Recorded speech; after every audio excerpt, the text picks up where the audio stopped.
I'm going to do just some brief introductions. So first, welcome to the Capital Learning Community, which today is titled Understanding and Connecting Community Priorities with State Priorities. My name is Troy Nichols. I'm the Senior Training Consulting Specialist at Strategies 2.0.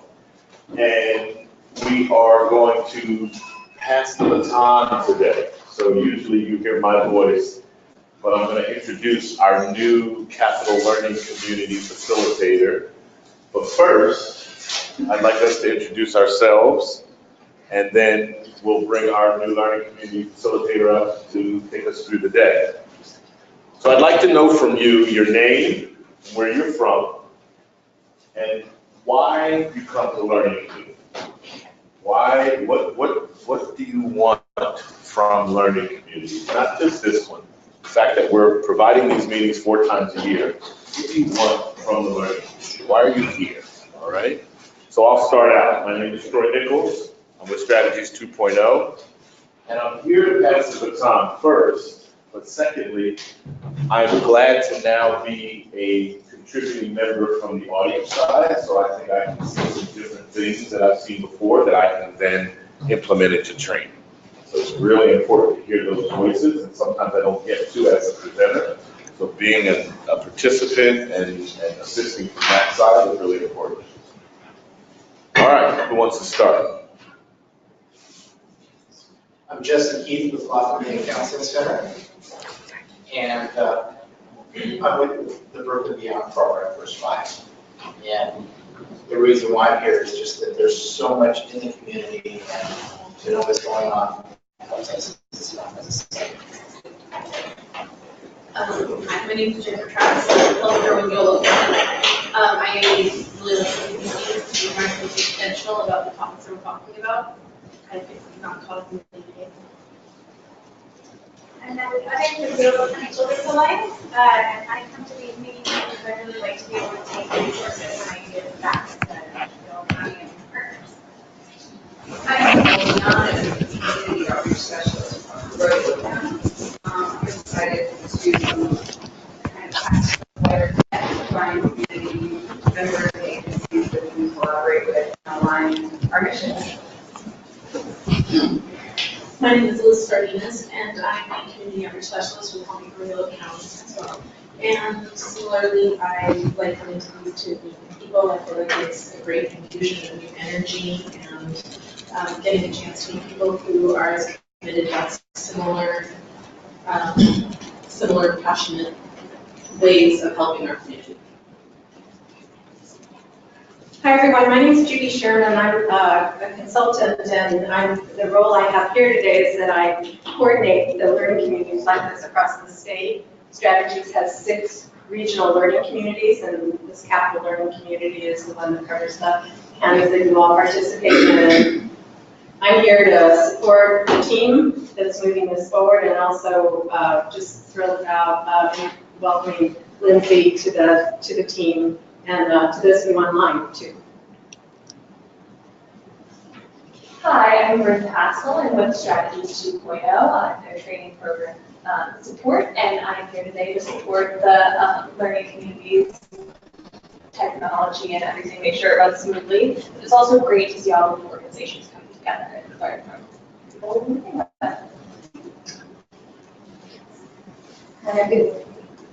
I'm Daniela from Asian Resources. This is my first time being here. I'm excited to get resources and ideas to take back to my office. Hi, my name is Mary. I'm with Centers for Oral Health, or at least now I'm coming in. I'm excited to meet everybody and connect with all the community partners to see the services you guys provide and learn something. Hi, my name is Susan Andy, and I'm here from the Children's Network of Sonoma County. I'm located in Fairfield, in this Sonoma County. And our agency, I'm here to, on behalf of our Family Resource Center network that's been there for over 23 years, as well as our Vice Task Force, who are Child Abuse Prevention Council, the Sonoma Children's Alliance. I'm here to continue to learn how others are integrating or implementing this diverse variety of frameworks that we have going on right now. And they're just so wonderful. And to hear from everybody else about what's working for you.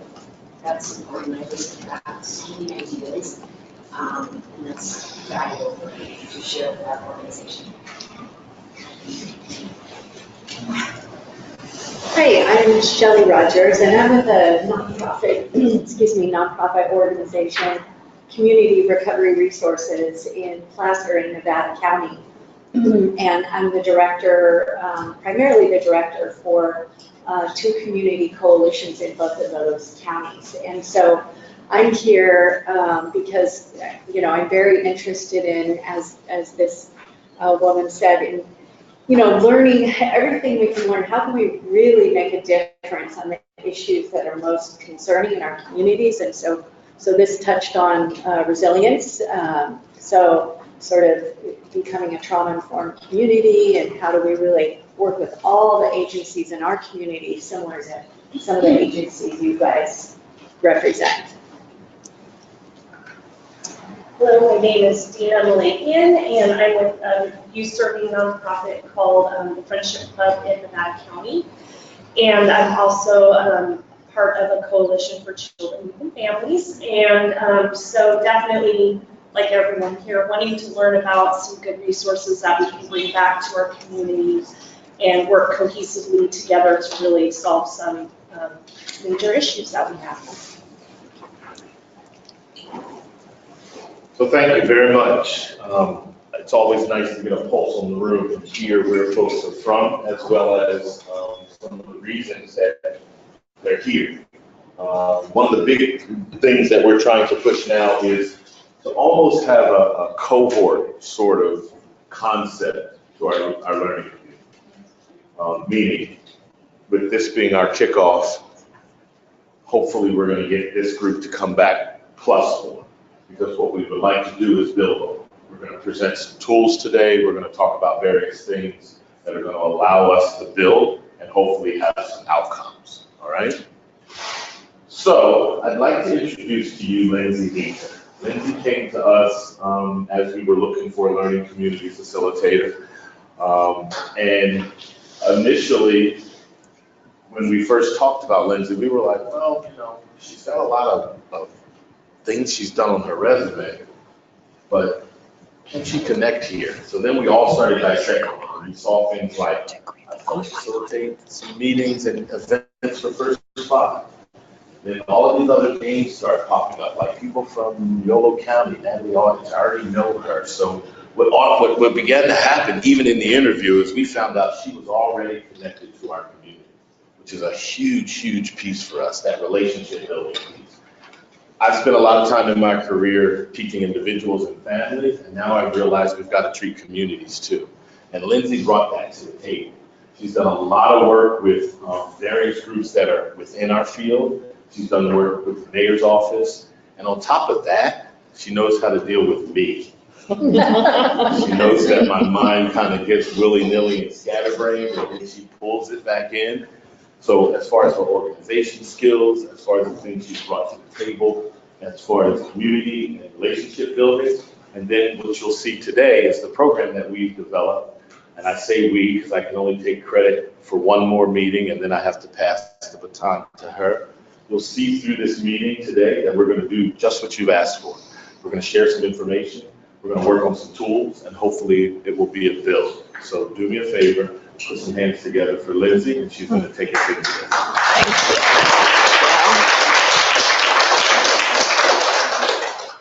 Thank you, Troy. Thanks for everybody coming.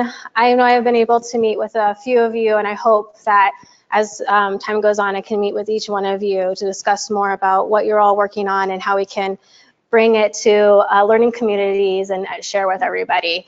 I interviewed with Troy and Michael for this position to be the learning community facilitator. And the position itself was really interesting to me. I was like, oh, that is exactly what I want to do. And then I met with Troy and I was just like, that is exactly who I want to work with. This is like the people, this the feeling and the energy and the attitudes. I just really am feel so great and honored to be here today and begin the work with all of you. I wanted to give a moment to also say hello to our online participants. And if we could do a quick round of introductions just to know who else is joining us via the net.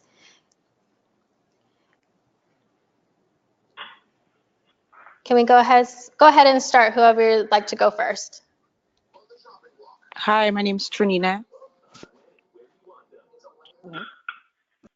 Hi, Trinina, where are you from? What organization do you work with?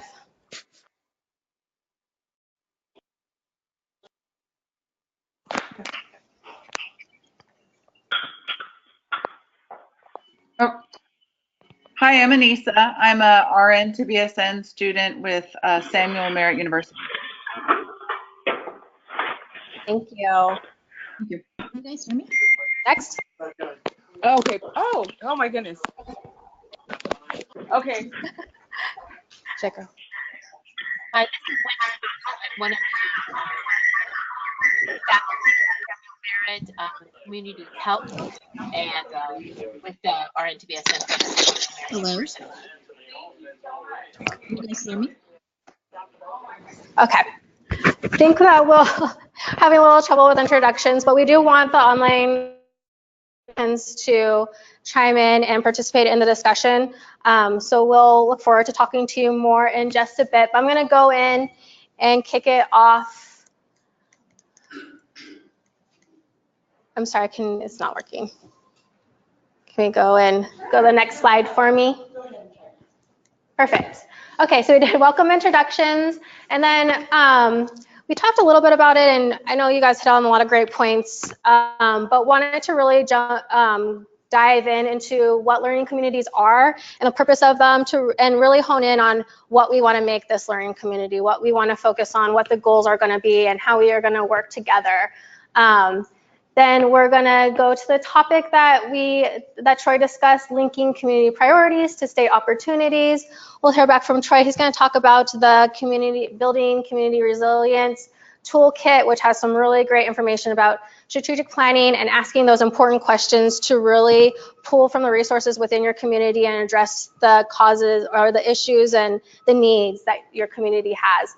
And then we'll have a guest speaker, Monique Ramos. She's a veteran government affairs advocate and lobbyist in Sacramento who has spent her career in early care and education issue areas and worked a lot with administration and give us some really good information about what funding is coming through, what new programs are happening, what opportunities there are with the new administration and what they're focused on, and how it connects to all the work that you're doing and how that can support and fund the efforts that you have in your organizations. And then lastly, we'll just go through and do reflection and evaluation of the day. So wanted to jump in and so Learn Communities is funded by the Office of Child Abuse Prevention and is part of Strategies 2.0, as mentioned before. Just put a little information here to set it off. This is Capital Learning Community. That's our hashtag if you want to take pictures or tweet about it now or afterwards. And again, that's my contact information, just so you have it. But emails will go out after the session with all this information as well. So Learning Communities overview. Strategies 2.0 is a statewide organization, services and support for professionals working with families to mitigate the risk factors of child abuse and neglect. And I know a lot of you are all really familiar with Strategies 2.0, but just to get grounded from where Learning Communities came from. The services that Strategies 2.0 provides is trainings, consultings, and then these learning communities as part of the program as well. But if you haven't looked into doing the trainings or consulting with Strategies 2.0, highly recommend it. They're great. You have Troy here that comes in, and it's a really great opportunity for your organizations. Generally, learning communities is a group of people who share common goals and attitudes and who meet semi-regularly and collaborate. It's very straightforward, very simple. That's the way I like it. And we get to really set what that looks like, which is also, you can mold it and foster it to what you guys want it and what's best for your communities and organizations. But for strategies 2.0 learning communities, 6 of them. You can see here where this blue area, we have the counties of Butte, Colusa, Placer, Sacramento, Solano, Sutter, Yolo, and Yuba counties. And what we've kind of been telling folks and what has grounded us is that we support achieving the shared priorities and goals by providing safe collaborative meeting spaces like today, kind of bringing everybody together, building and hear from all the brain trusts and thought leaders and all the different strategies that you are implementing and how we can strengthen and grow learnings and understandings, as well as your networks. New skills and learning through conversations, trainings, panels, and experts on their priorities, and then access to materials, presentations, and resources is kind of what we've really said that learning communities are about. But I know we shared a little bit about why you came here today and what your goals and what you would like to achieve from coming to learning communities. But does this kind of incorporate what you all want to achieve as a learning community, or is there more that we should think about, include?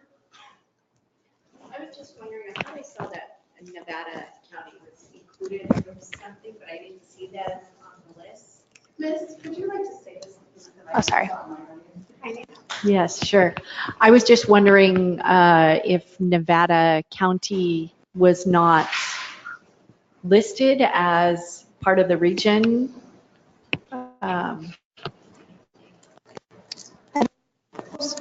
Is Nevada County Nevada County is not part of our region. And is there a reason? So this is, I believe, okay, thank you. I appreciate it. So when we started to develop these learning communities through strategies, we used the Office of Child Abuse Prevention's regions at that time. Since then, the Office of Child Abuse Prevention has changed their regions. And we have also found that, like when a bird flies from California to Oregon, it doesn't know if it's going from California to Oregon, that people actually move in and out of the regions based on interest and accessibility. So we've already, over the last 3 years, have moved one county intentionally out of one region into another because of the way those counties were working together. And it didn't make any sense for that one particular, it was Lake County, to be in a region where all of their partners in all of their work weren't in that same region. So there's really no, it's an organizing tool, but it's not, they're not fine lines. So we invite people, sometimes people up in Humboldt County listen online to what's happening in the Southern California region. So we invite people to participate by your interest and their accessibility.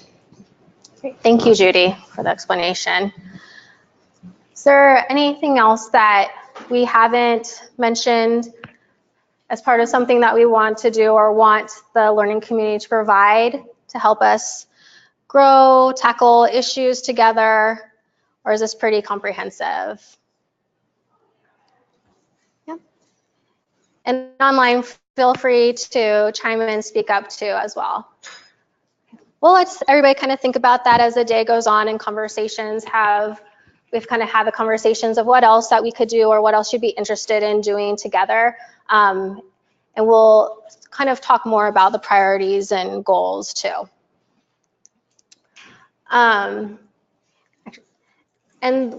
So we've identified as sustainability as being a goal, and we've done that through looking at the strategic planning session. I know last June or July, everybody got together and really delved into what issues and priorities were important to them or what they were working on. Like I said, I've been able to meet with a few of you. I hope to do more just by interviews and talking to folks what's on top of mind for them, reviewing evaluations from the end of sessions of the learning communities, and then hopefully we can say discussion and feedback from today that's really helped mold the priorities and goals for this group.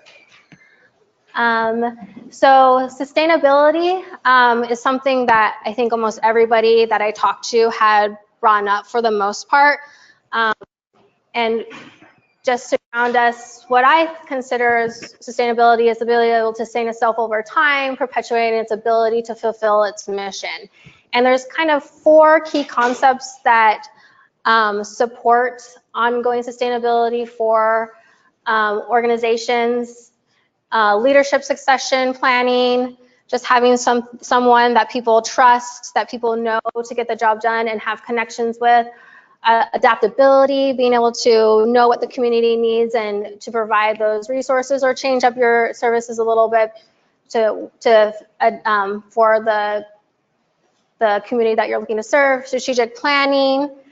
And then financial sustainability is the big one that I know. But all those lead up to financial sustainability, having smart strategies, being able to address the needs of the community, and having the team on the ground that can fulfill that is really important to getting that financial sustainability and funding from folks.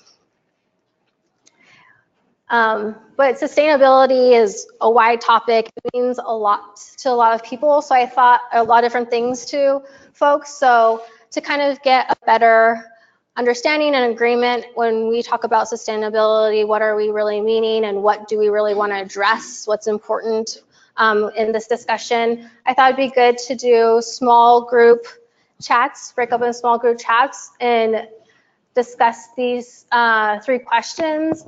What does sustainability mean to you? What are the biggest challenges for the organization to becoming sustainable? What supports and resources would be helpful to explore to build sustainability in your organizations? And as you guys talk in groups, if you could identify who would you like to kind of share out from the group with some of the key highlights that you have mentioned. And then online folks, if you wanted to chime in or chat online with Lana about your thoughts, anything that you wanted to ask or contribute to the conversation, please do. So with that, we have some markers on the table, pens and papers, but could break up and just kind of start having that discussion with everybody. Real quick before we start, just the logistics comment. This mic is not for volume. It's so that the folks online can hear us. So that's kind of, as a group, we'll police each other. So to remember to talk into it, to keep our online folks as invested and involved as possible.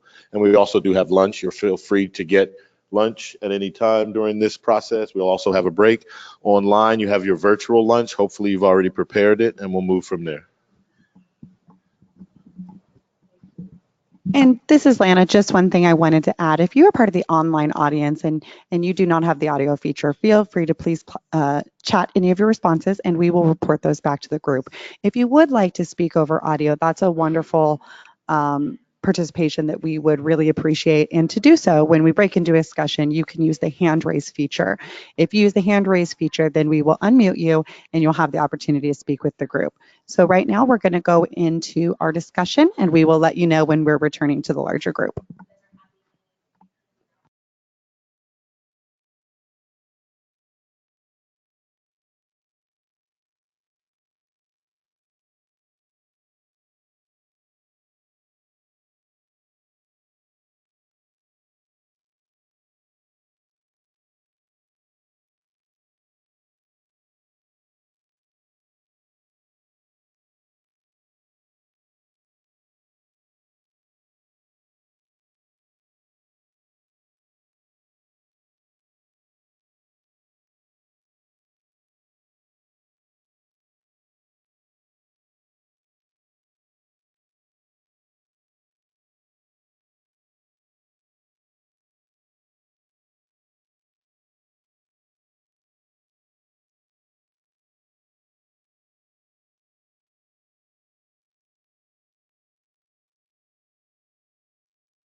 All right. I think we'll kind of start with our share outs. We're going to start with our share outs, everyone. You guys ready?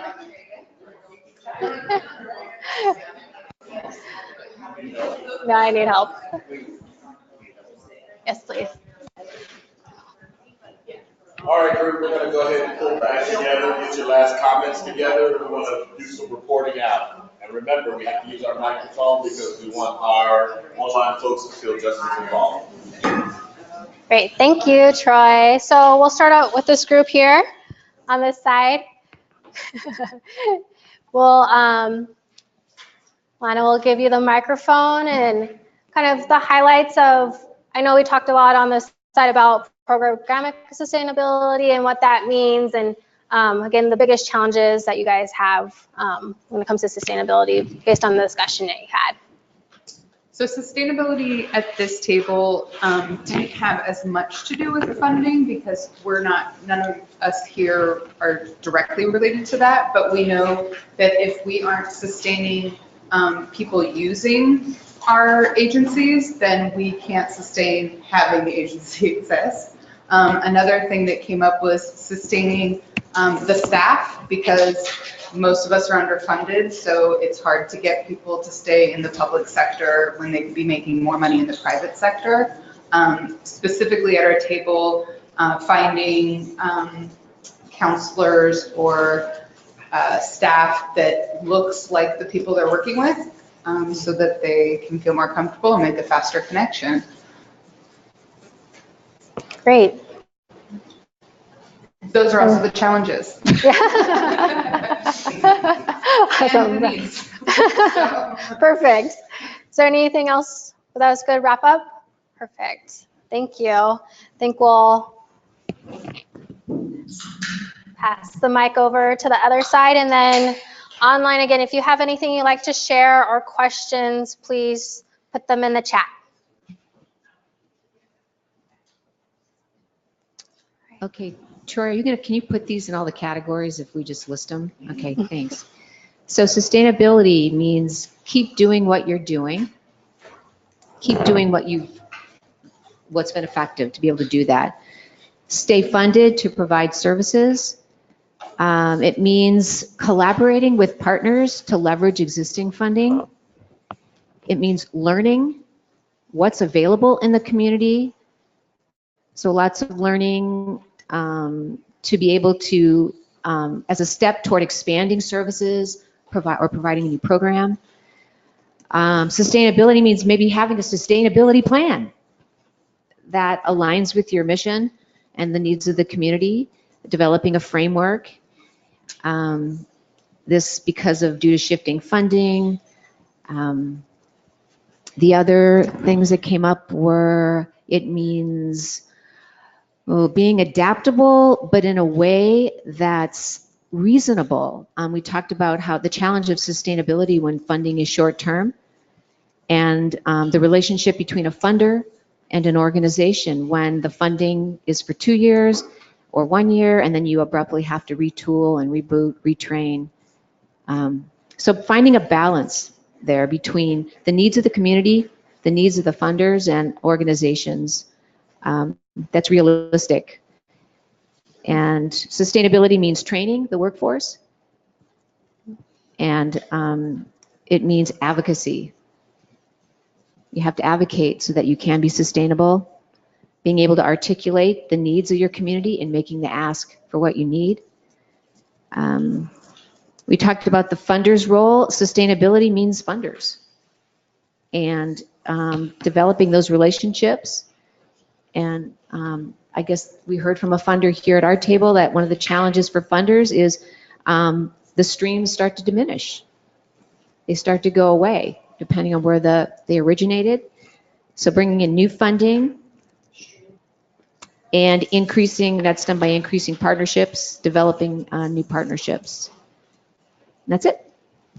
Great, thank you. Do you guys want to have anything to add for this?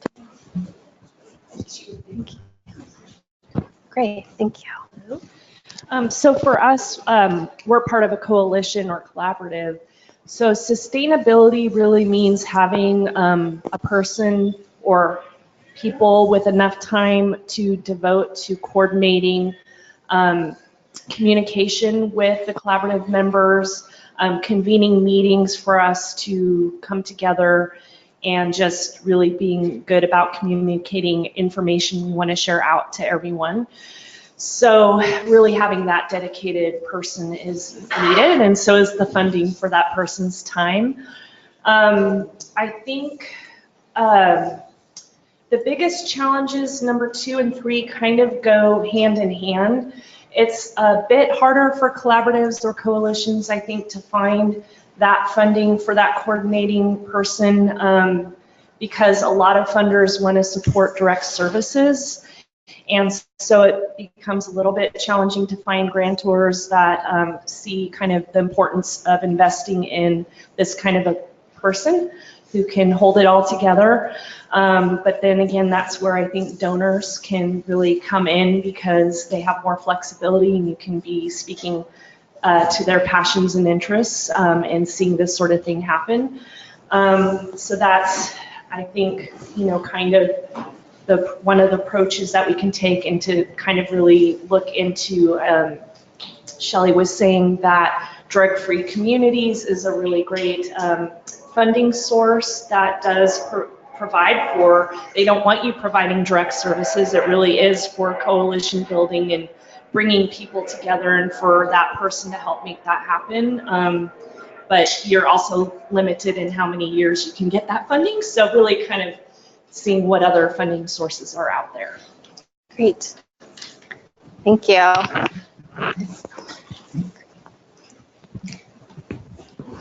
So our online audience has been pretty quiet.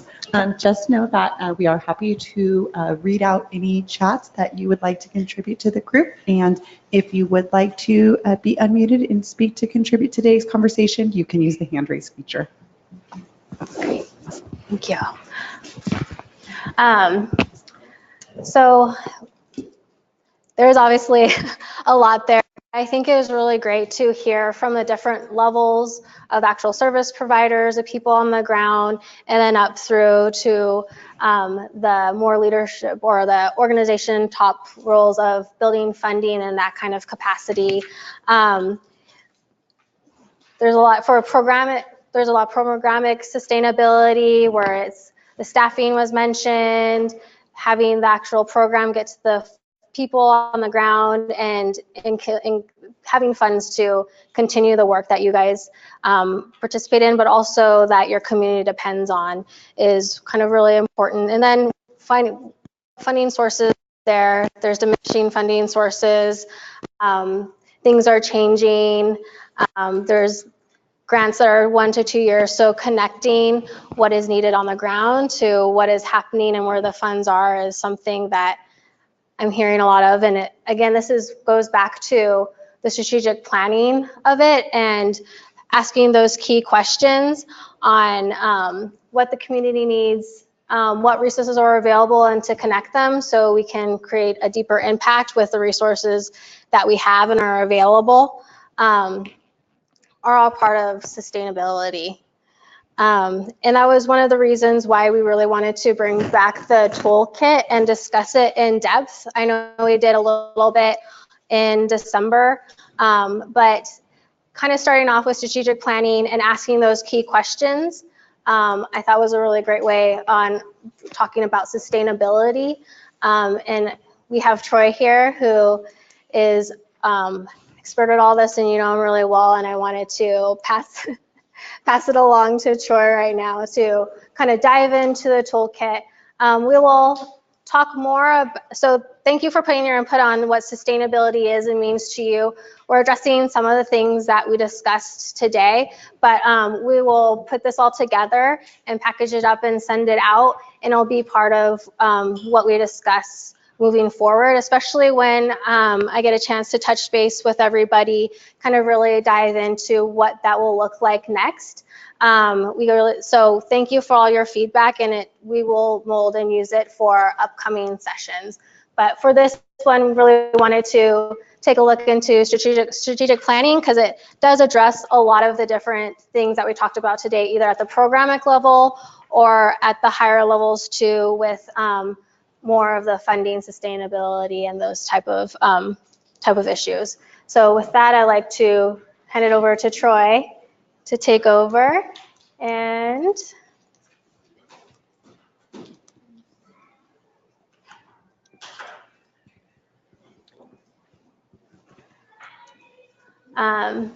pick it over to Troy to identify community priorities. And everybody should have picked up a little toolkit when you walked in, and online, I believe Lana provided a link for you, but we're gonna go in and start using that to help the discussion about strategic planning, but also building in the community priorities. How do we identify them? How do we discuss them? And how does that fit into what your organization is doing and planning for the future?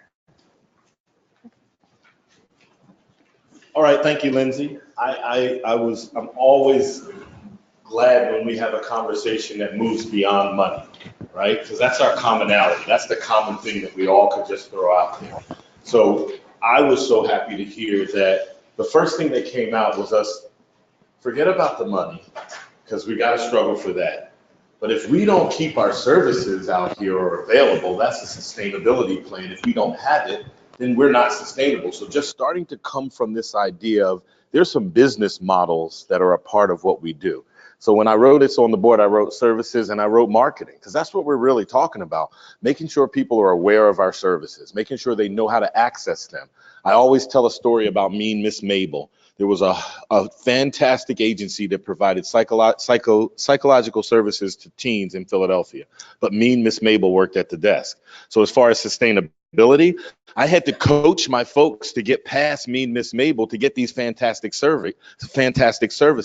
That's sustainability with regards to our service provision, getting families to know how to access it, even down to having to negotiate the person that's at the desk. So really important. The other thing that was interesting to me is for us to invest in specific roles. You are so right that funders don't want to hear that you're going to necessarily pigeonhole this money somewhere. They want to hear, that you're going to diversify and you're going to have, well, sometimes we need a one identified person to be able to help. So this table over here was talking about investing in specific roles, and I think that's really important as well.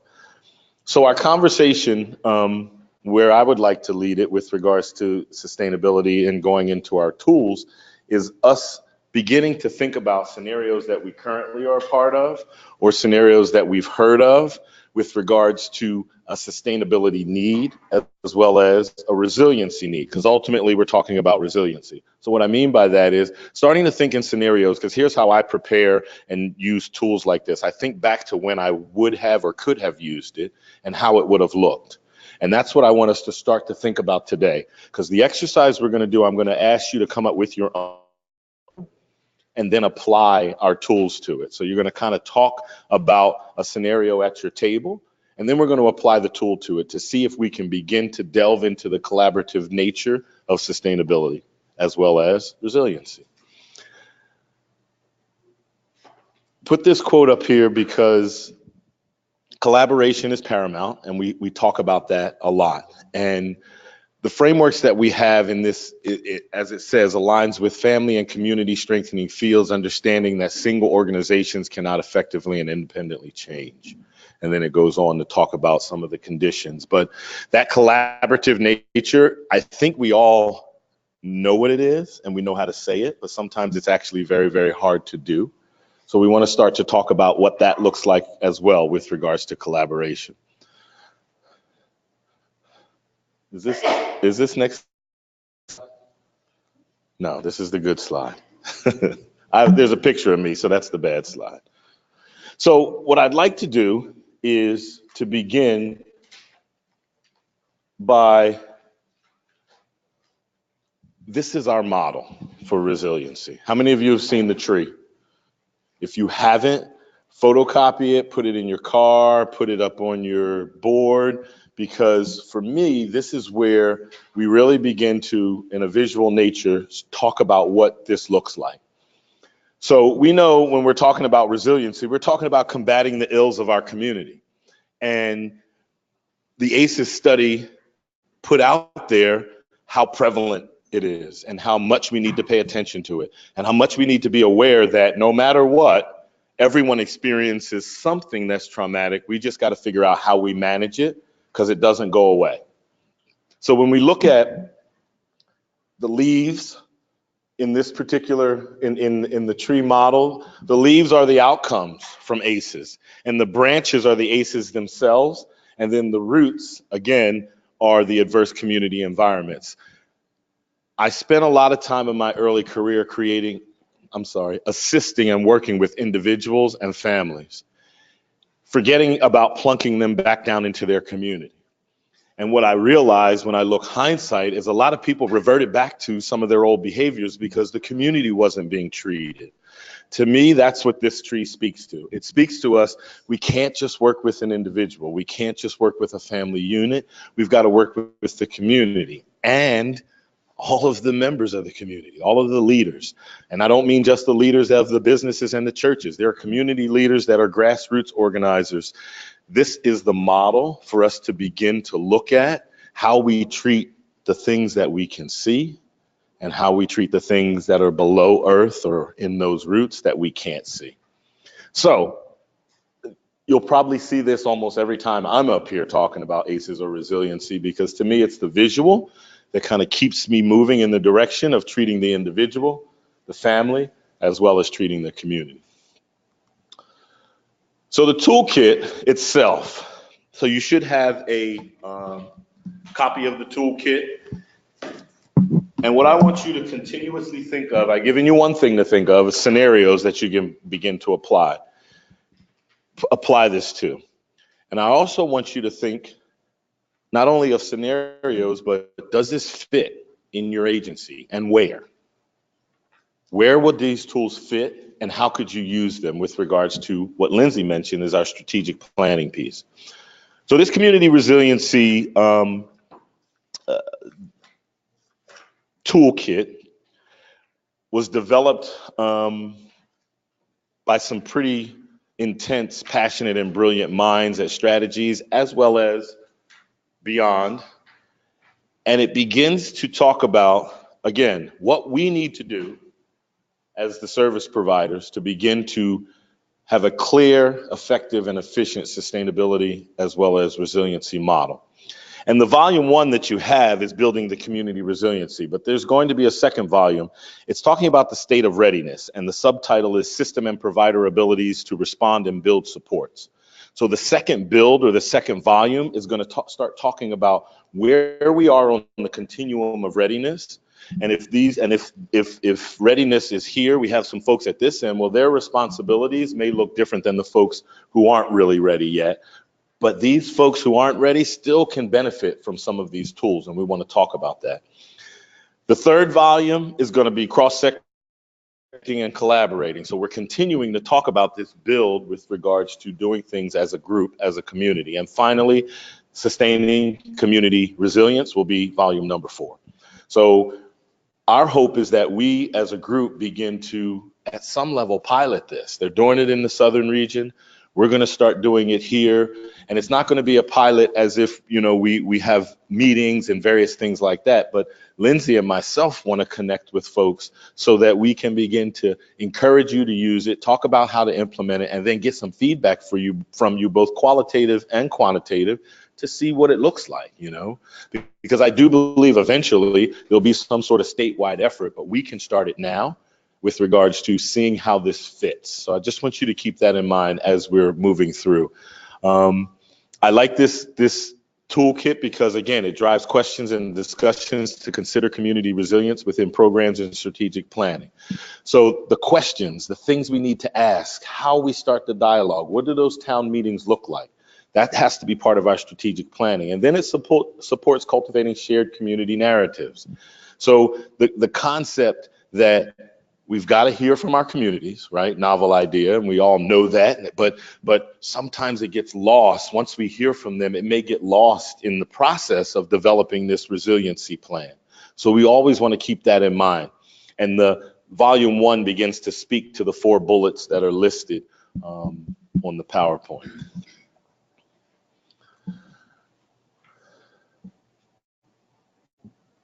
You took my picture out. Oh, okay. She put a picture in there unbeknownst to me. You ever do a presentation and then your picture pops up and it kind of shocks you when you, so that's what happened. So within toolkit number 1, there are 3 tools that we've developed. One talks about organizational perceptions. The second one talks about understanding priorities. And the third talks about framing the needs and listening back to the community. So here's what I'd like you to do. If you could pull out in your handout, and those of you online should have it. If you don't, send us a chat and we'll make sure that we get it out there to you. But I'd like you to go to tool number 1. And I'm gonna walk you through it, and then we're gonna do a brief exercise. That would be page 29, I'm sorry. Thank you, we're a team. Help me out again. I like the fact that this tool starts to talk about perceptions. How do you see things? When I read through this tool, I think of the love languages. People familiar with the love languages? Like, no matter how much you're showing me you love me, if it's not how I need to be shown to be loved, then it really doesn't matter. That's what this is, perceptions in our community. Because so many times I've jumped into a community to help them do work, and I think I know what I'm doing, and I think I know what they need, and they're like, no, we need that, but we need this, this, and this first. And I'm like, wow, that communication. And it happens naturally to us because we're all fixers. Anybody know Olivia Pope? That's who we are in our field. We're fixers. We want to fix it, but we're fixing things on the good side, not the government side. But we're fixers. So sometimes it gets lost that level of communication needs to happen. I tell people all the time, I had a young lady that I worked with. She was working through her sobriety, helped her get her child back as I was a foster care social worker, helped her travel up and down the East Coast to look at colleges, helped her find a place to live, helped her get her first job. I saw her about 10 years after that. We were so happy to see each other. She was like, you were such a great help in my life. And I thought she was going to tell me about all the driving and all. She was like, you were the first person to get me an alarm clock. And I was like, whoa, all the years of work I did with her, and what meant the most was when she started getting on time to school. That was her pivotal change. I would have never known that. If you asked me to give a presentation, I'd have had charts and graphs of all the people and places that we went and all of the people we met with and how we built the scholarship and we wrote scholarship applications. No, I just needed to put a picture of an alarm clock up there because that was the pivotal moment. So perceptions. My perception is that I did all of these great things, and I did, and she recognized that. But the one thing that I would have never known if I hadn't had a discussion with her is her perception of her change was around an alarm clock.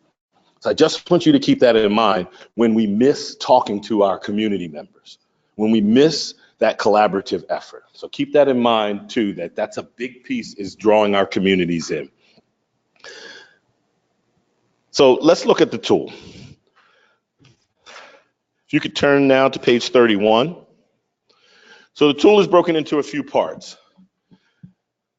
This tool, again, keeping perception in mind, is looking and considering impact. What is the impact? And the reason I brought up perceptions first is impact is really a subjective term, right? I can think of what impact meant from this particular event, but you might not think it meant anything, right? I took it for granted when I worked with foster youth that everybody goes to sleep and cuts everything off and things get quiet. Until I took them camping and realized that kids that go to sleep to gunshots and sirens can't go to sleep in silence. Perception, right? We've got to keep that in mind, that the perception is a huge part of this. And then how do we look at impact? Then we're going to look at assets and strengths. So let's take a look at the first page. So it's divided into categories, and the categories are socioeconomics, socioculture, economics, and the physical environment. The socioculture is just this, our interactions. Economics is just that. And then the physical environment are things like, what does the community look like? Is it safe? I grew up in the concrete jungle. When I got out here and started traveling north and realized that sidewalks are an important aspect to a community that I took for granted, I never knew. But if the kids have no safe way to walk back and forth to school and they're on the side of the road, that's an environmental challenge to your community. So those are the sorts of things that perception we need to continuously think about. So here's what I want to do. Let's take a look at this, the beginning of the tool under sociocultural environment. So the things listed to the left are areas that have been researched and developed and come up with regards to what does our community need within this particular category. So how you would use it is obviously the first four categories of impact, pretty self-explanatory. It would be some sort of dialogue, not only within your agency, but obviously with those community members of what they felt the impact was. So if we took one, let's say gang presence, and you thought that it was a high impact, what do you think that column is meant by potential influencer? Why? What do you think that is? So we can determine the impact, but why is that potential influencer a part of the perception? So the potential for them to be involved in that gang. So that gang might be over here, but is there a potential for them to be involved? Or is the influencer that the gang's really not that bad, they don't do really anything wrong, but they pull kids away from their families and they stop going to school. So they're not a robbing and stealing, but the community influence. So being that they don't rob and steal is probably a low impact to our community. Okay, they're a gang, they do certain things. We might not like the loud parties that they have. But the influencer is that these 8th graders are joining the gang and we see this truancy rate and then dropout rate go through the ceiling. So do you see how the impact could be one thing, but the influence could be something different? Does that make sense?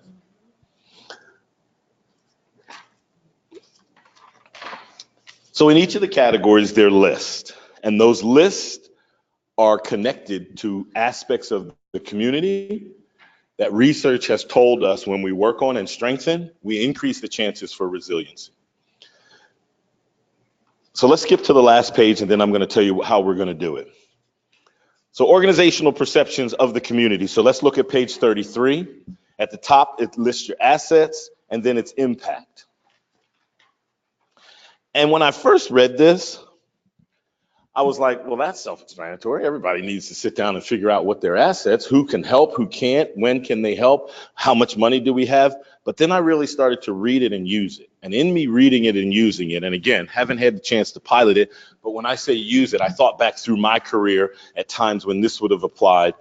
And what really came to mind is the perceived adversities versus the understood adversities in your community. To me, that's where this conversation of assets and strengths will begin to develop. Because if we go into a community, and I've been trying to get into a church for 2 years because I know they're a big part of this community, and I can't get in there, I might show that that's only a slight impact to the community.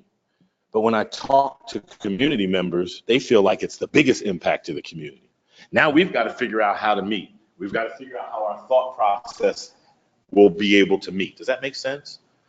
So this particular asset mapping, because it can be used along with asset mapping and however you want to employ it, the biggest part is to bring some clarification between community members and community leaders, community members and service providers, community members and decision makers. So the biggest part of the asset piece is for us to figure out what's the difference in our thinking. Because I may be looking for certain assets that if I don't strongly use community members, I don't know that there's some assets that I miss. Does that make sense? These are really simple ideas. But what we're doing is giving you some intentional steps. We're giving you intentional steps to be able to sit down with your staff, figure it out, because the boots on the ground might think there's an asset differently than you, all right? So here's what I want you to do. I want you to sit at your tables, and I want you to take a moment, and I want you to begin to think of scenarios that you've been in that this may apply, right? Whether it's meetings, strategic planning, because I think that's the biggest piece, is going into our strategic plans, our scopes of work, our goal setting, our mission setting, and all of those sorts of things. These are the types of discussions that can happen during that process. So what I would like you to do is think of times where you could have used this and then apply it. So my instant thought is, when we first started Strategies 2.0, we really sat down and needed to figure out what the need was that we could fill. So if I were to look at a community here as a strategies person, and I talked about violent crime, for instance, what I would want to be able to do is have communication, not only with the maybe victims of violent crimes, but the police officers in my community.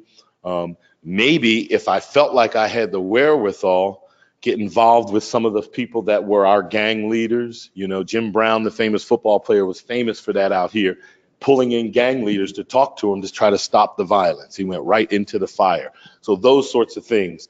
And then what I would potentially find out when I'm talking about this violent crime piece is, do I see it as a problem only, or does the community see it as a problem? Because I've been in communities that feel like the violence is just a means of survival. Everyone should be carrying a gun. Everyone should be able to make money however they need to, whether it's above board or below. And we don't really see this as a problem. Well, now we have some real work to do to come together to talk about how we can build your socio-cultural environment. See how that's working? So what I'd like you to do is take a moment and think of times where you could have applied this, or times that you would like to. And then go down the list and start to think about the impact and the influencers in that particular scenario. And then take a moment and look at assets, because that's the final piece. And I want to come back after that and talk about not necessarily what you wrote, but what was the process. All right? So let's take about 10 minutes, start that process. I'll walk around the room. If there's a little more time that's needed, I'll give it. Otherwise, we'll move back into our conversation. So our online folks, I'd like you to follow suit. What I would like you to do is, again, think of a scenario where you could apply this particular tool. Begin to fill it out with the details that you remember from that scenario. What I'd like you to do is, when I ask about the process, to chat, or we can unmute you and you can speak yourself, but I'd like to hear from at least one person online, and there's the nonprofit reward of a round of applause. All right, so let's have at it for about 10 minutes. I'll check in with each group as well as our online folks. We have one question in the room. Mm-hmm.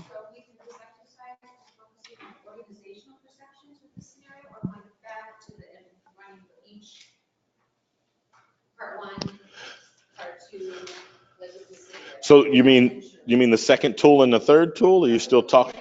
We're only going to look at tool 1 first.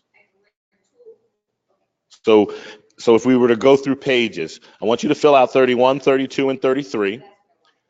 Then we're going to come back and dialogue about 34, and then move on to tool 2. I appreciate teamwork, though. Thank you for the clarification. If there are any other questions from online or in the room, online, please chat your questions in the room. We'll be here and available to you.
All right, if you could finish up just your last thoughts. I know this wasn't a tremendous amount of time, but I think you were able to at least start to look at some of the areas that we talked about.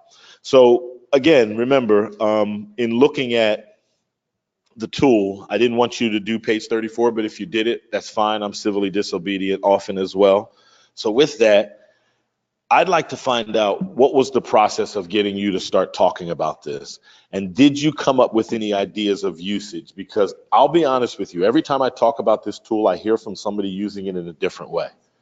Like, when are they going to implement it? This group over here is having a meeting. We just decided that it might be better to do the tools 3, 2, 1 for this particular group as opposed to 1, 2, 3.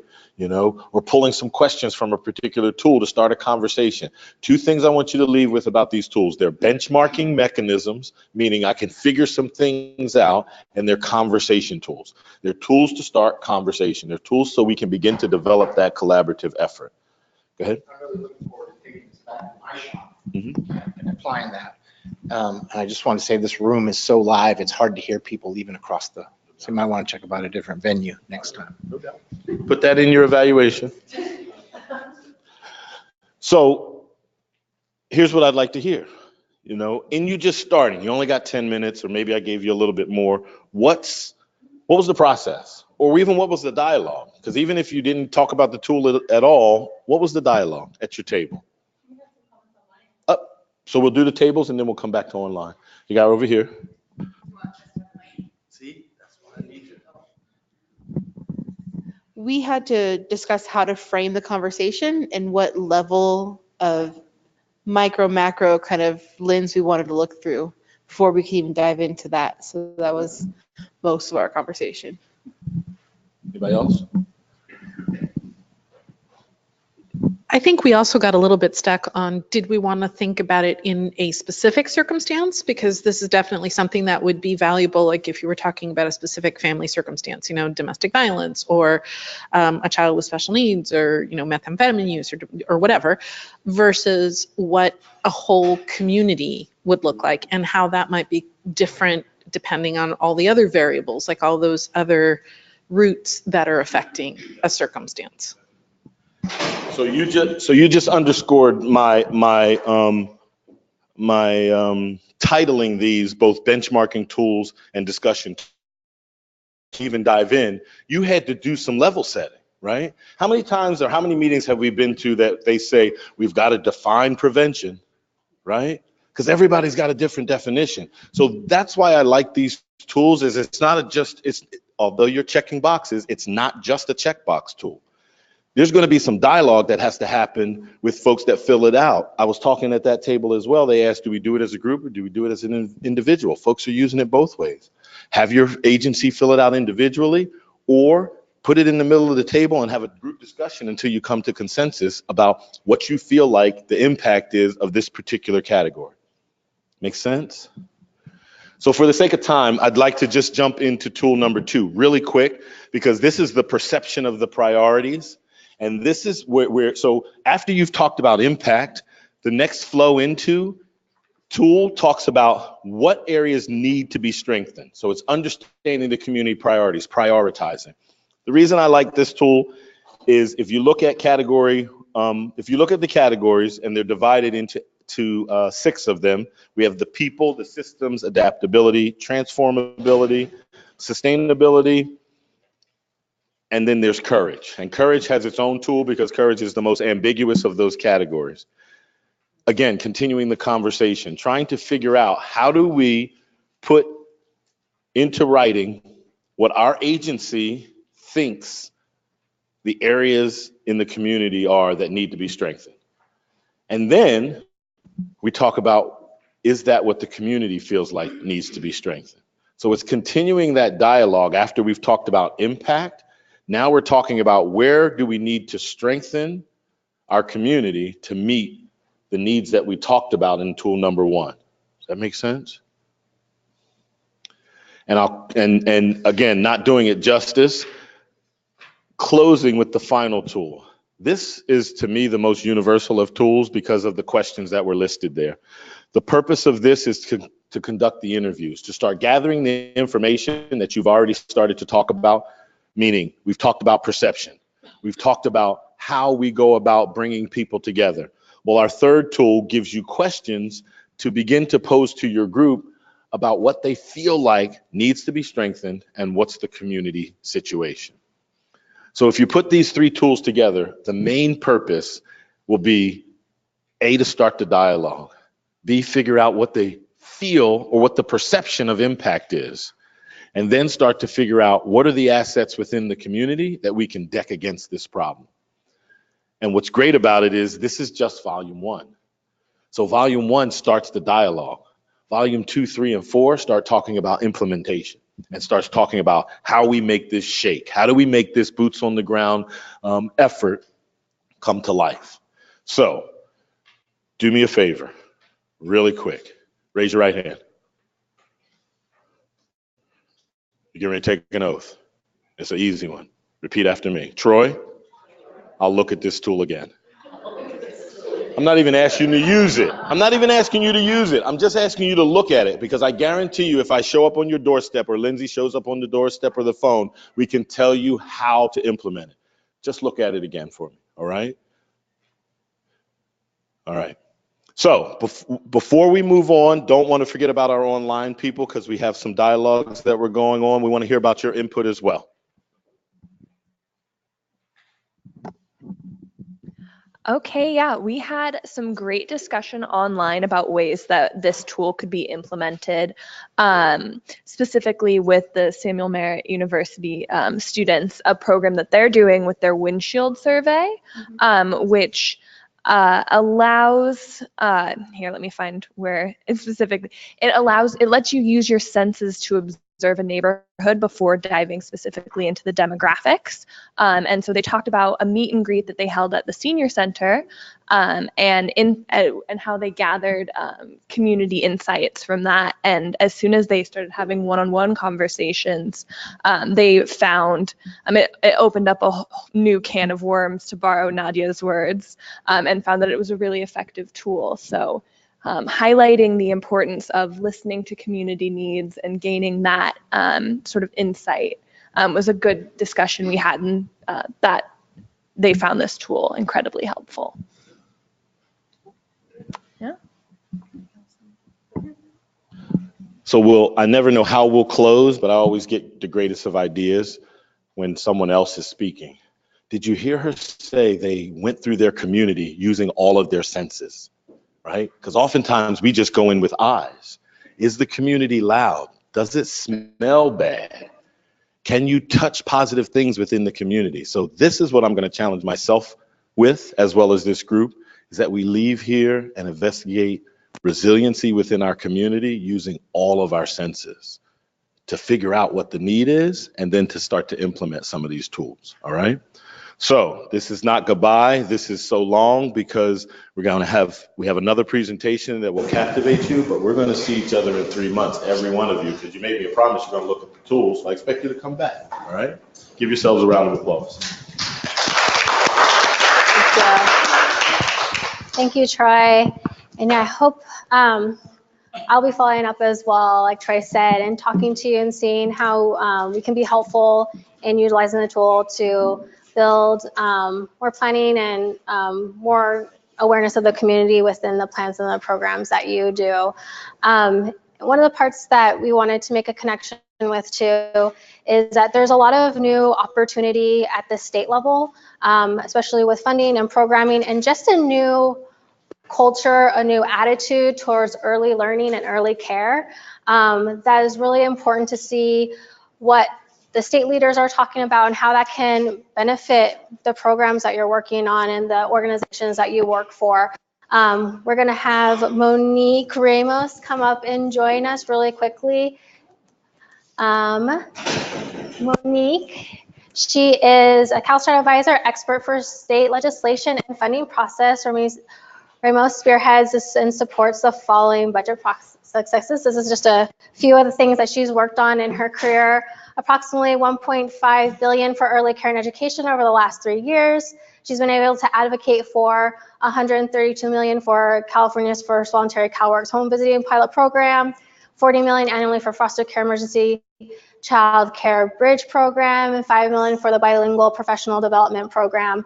I know these kind of touch upon a lot of the work that your organizations do or you work on, but she also spent a lot of time in the superintendent's office working on early education and care through their office, and has just been such a great advocate and a ton of experience working within the different administrations, and has great insight onto what is going to move forward and what the future looks like, at least at the state level, and opportunities there.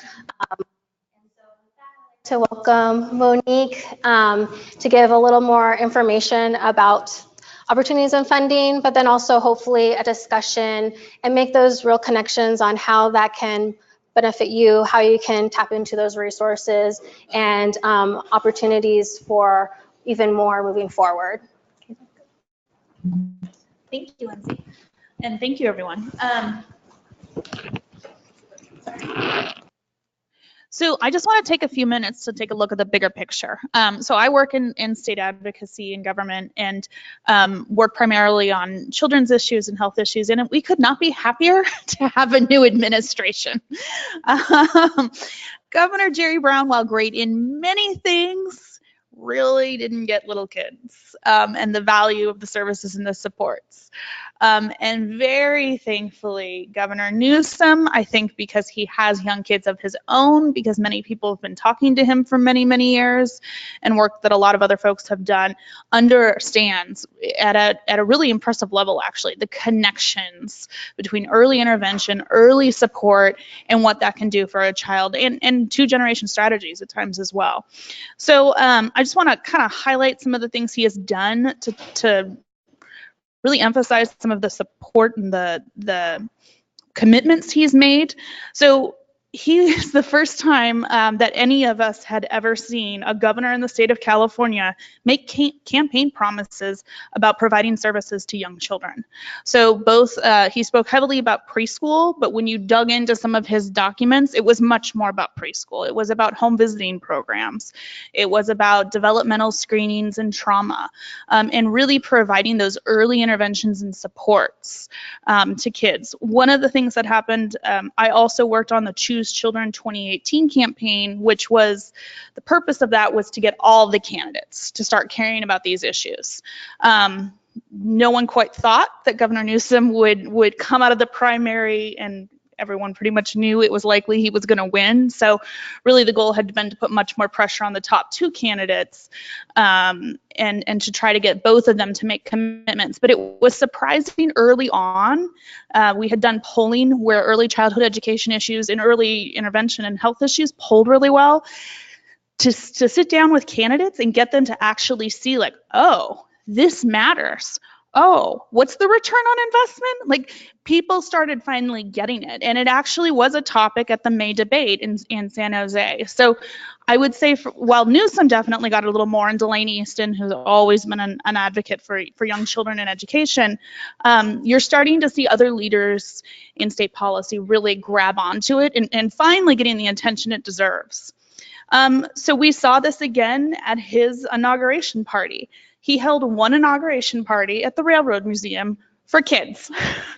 It was pretty awesome. You know, it was open to the public. It was free. There were a ton of activities for kids, and that was his commitment. And there wasn't a ball. There wasn't kind of some of the more traditional things we've seen. It really was about family for kids and kids for him. And he brought his own kids. They were right there hanging out and getting lost, I think, a couple times, which Secret Service really appreciated, or CHP. Then it was interesting standing right there. Then there was the swearing-in speech. So I don't know for those of you who saw it, but his youngest son basically leapt up on stage and wouldn't leave, and you could see Jen Newsom trying to like manage the situation, and he just owned it and had him up there, and it was great. And the crowd loved it, and legislators loved it, but he spent a good chunk of his swearing-in speech talking about these issues and these kids. And I highlight all this because this is such a turn from where we have been. We have spent, as advocates, years and years fighting for little inklings and getting, at times, I would say less here, but at times in state advocacy, fighting against each other for, those few sliver of dollars, and the tide has turned. This is really now about longer term thinking, smart investments in systems, because we have this commitment from somebody for perhaps 8 years, likely 8 years, depending upon how these presidential things run out. So it is a change. And then lastly, the one thing I wanted to mention that wasn't on here, also this year, there was a Lifting Children and Families Out of Poverty Task Commission that was authored by a bill, and a lot of people engaged. And I would say you had legislatures and commitment at different levels, and people had seen it. So you had Assemblymember Autumn Burke, who is huge in jobs and workforce. She's out of LA, and really does some great topics and work in that space. But all of a sudden, she really started seeing the links between poverty and pulling people out in deep poverty, just getting them to poverty, which is a really depressing statement to make here in California. But a real commitment from more than just kind of our health and human services advocates, a much broader commitment in the legislature, which is a big turn and really exciting. Okay, so we have some new faces in state leadership, which are new positions. So Janina Perez is the senior advisor on early childhood education. The governor has, I think, as of now, 5 senior advisors. They are in the horseshoe. They have access to the chief of staff. They have access, as staff may or may not, with the governor. And her sole job is to figure out how to make early childhood education issues work in the administration, how to make that work in the budget, and how to make that work through the legislature. We've never had anything like that before. The previous person who had early childhood education under their policy area, we would fight with her for pittance, much less somebody who's showing up at meetings on a regular basis, trying to figure out the best way to invest. The next person we have is Chris Perry, who is the Deputy Secretary of Health and Human Services. She is also a senior advisor to the governor, but her whole job is implementation and figuring out how to make things work. So just diving down a quick rabbit hole, developmental screenings, all really important.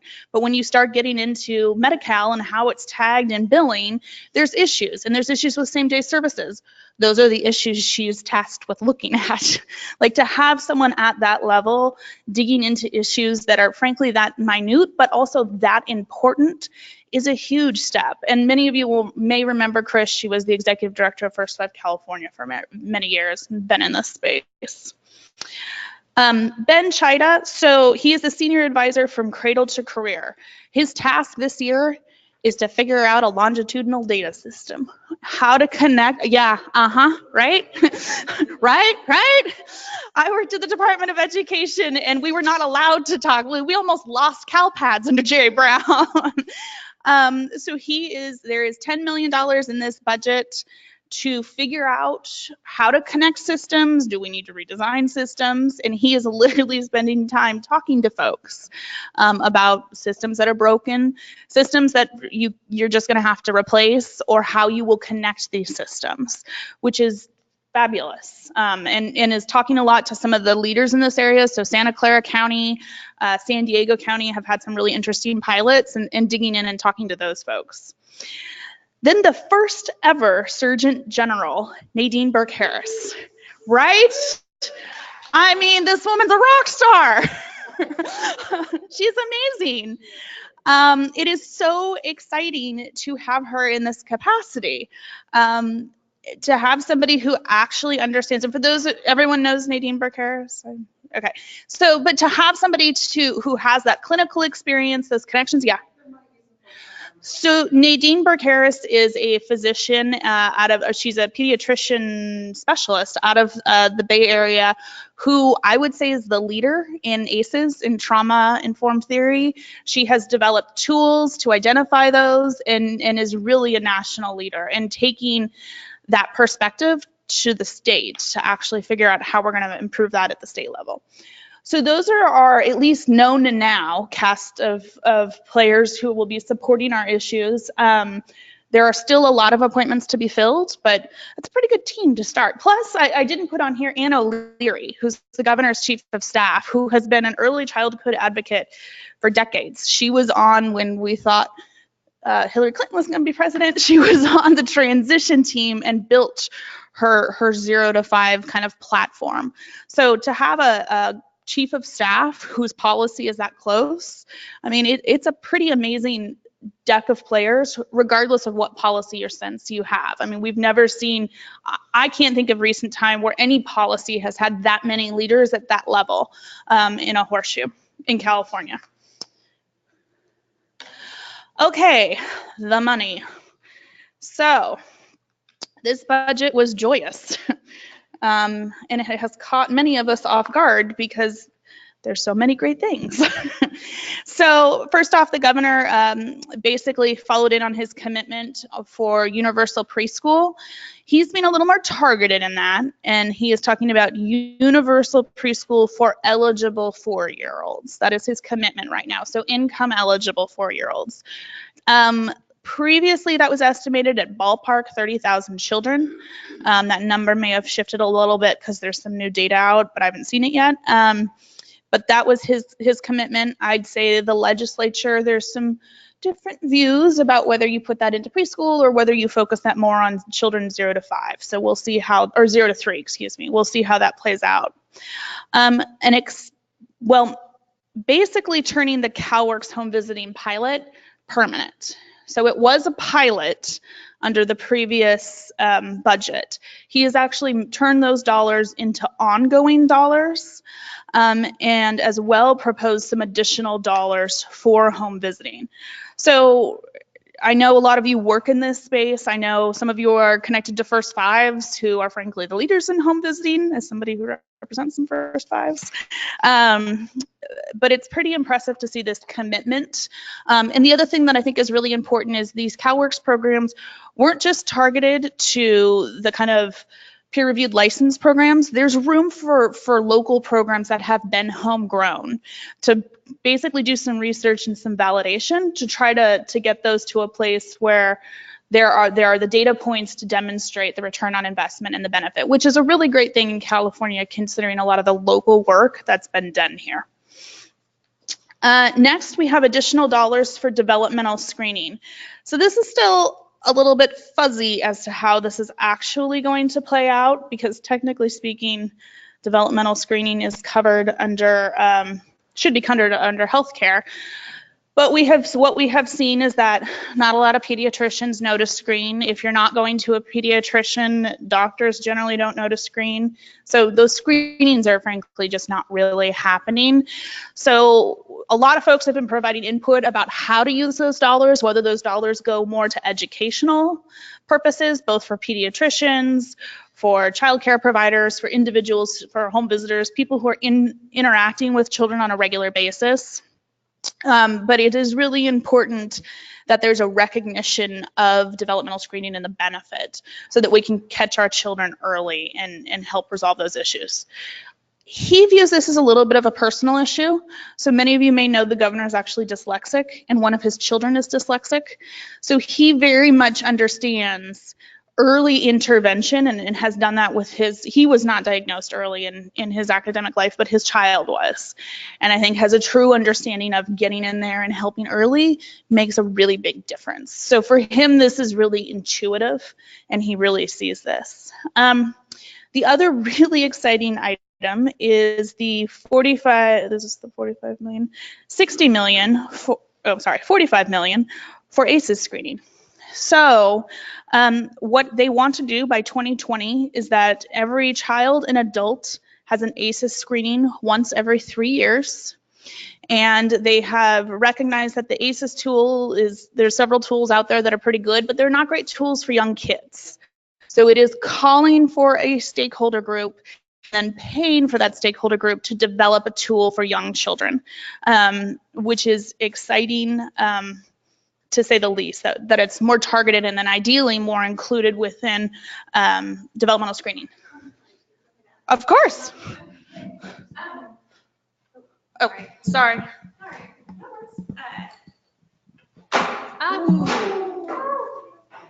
Try to be helpful. I have a question. I think ACES education is so important, but I'm wondering about the link between actually screening and then getting people to resources and getting them to therapy or whatever else, and how much of that money, I mean, how far it'll go. I also understood that it was only for Medi-Cal. So I wanted to just get your take on more of those issues. Thank you.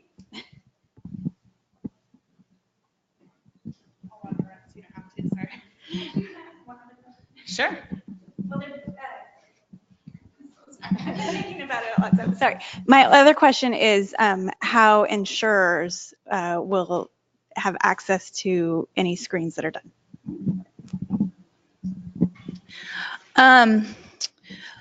So, as you have pointed out, there are no resources when you are identified for having needs and screens, and frankly, we're only catching kids who have extreme delays at this point. So there is no policy right now. So first off, this is the governor's first budget, right? He got 30 days to write this thing. So, you know, we will see a lot more in May. I don't know still that all those issues will be tackled in May. I know that there are a lot of early childhood advocates who have been pointing these exact issues out to Chris Perry and Janina, and there have been a lot of memos flying around that I have seen. So for the regional centers, there's been a rate review study that was authorized in 2 budgets, and that is due out April 1st. A draft was released. I think the final draft will come out at the end of the month. The regional centers and those folks have been advocating for an 8% increase this year in the budget, regardless of what the study says. There is angst, frankly, amongst providers about how that rate study has come out.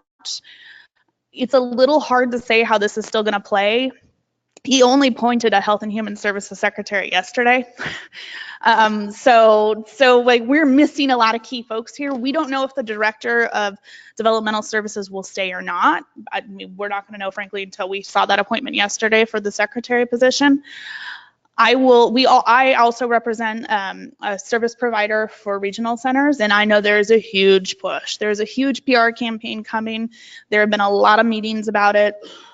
And I think there is finally recognition about the impact that minimum wage has had on those providers. So I think there's hope that that will happen, but there was trailer bill language that said basically we will review the rate study and we want to see more accountability.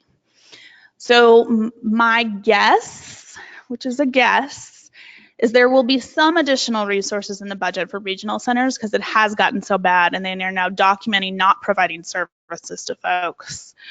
Whether it's the 8% or not remains to be unseen, but I think we're about to have a much larger conversation about regional centers, transparency, and services. So I think it's probably a very overdue conversation that has not happened for a long time. And I know that the early childhood advocates who fundamentally understand developmental screening have been very cautious of saying, this is great, but how are you going to serve those kids? Because we can't even serve the kids right now.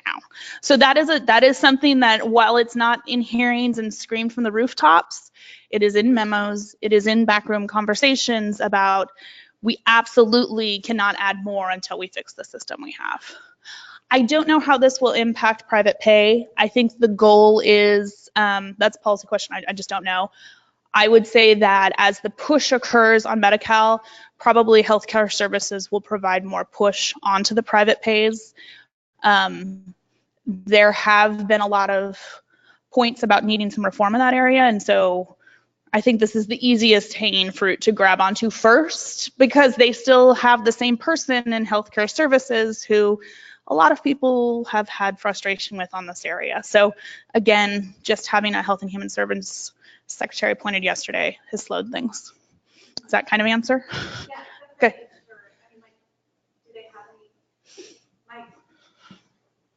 My concern is we know how much ACEs affects everything in your life. And if these kinds of things are going into medical records, what kind of guarantees are there that it won't be used against somebody who's struggling, kind of thing? That's a really good question. I don't necessarily have the answer to that at the moment. I would say there's a legislature who's extremely focused on privacy at the moment. So it's a good issue to raise and a good point to raise. I think the legislature would be very cautious and concerned about that. So it's something that should bubble up, and I'm happy to ask that question when I talk to my folks. Okay. ACEs, there is additional money in this budget. I know childcare is not your thing, but for professional development, which is a first time we've seen state money in professional development for a long time. Early childhood or early education advocates are really focusing on opening up to educating all service providers and really trying to get in there, I would say, to friend and family neighbor care and act as a support, right? So it may become more of a referral to what other supports can we provide to that provider potentially, as well as that child, and connecting services. I already talked about the cradle to career data system, which is huge. That is probably a 3-year pathway. They're doing research right now, and then in this budget, they will authorize money to contract with the database firm to figure out how to connect those data points and build the system out.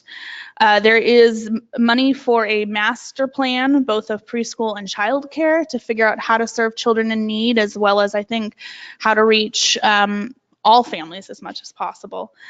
The other interesting thing, and this was clarified a little more since I turned in the slides or since I gave Lindsay the information earlier, there is a ongoing recognition about if you were receiving services as a 0 to 3-year-old and then you're moved over to the LEA, we need to actually serve those children or transfer those children to the LEA.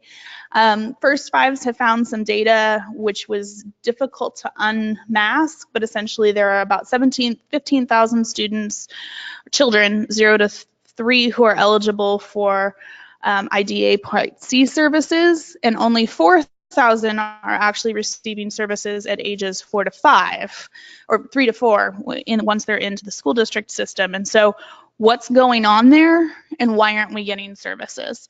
So he's providing additional money to special education, and he's putting a strong emphasis on those young kids and serving early, but is not required to spend those dollars on young kids.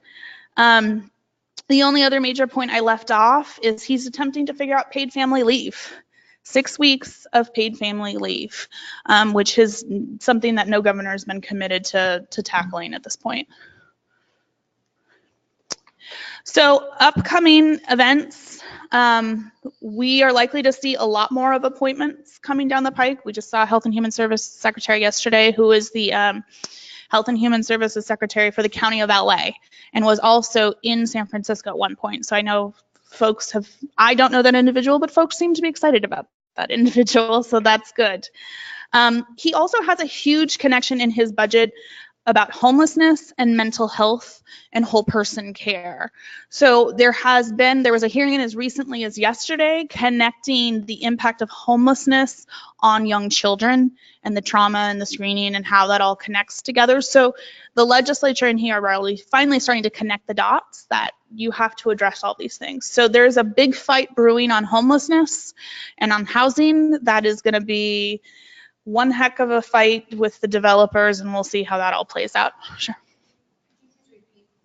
This name that you just referenced regarding the presentation, the presentation on homelessness. It was Senator Mitchell has a select committee on, it's brand new, social deterrence of child well-being, and there was a committee hearing yesterday on homelessness and the impacts on children.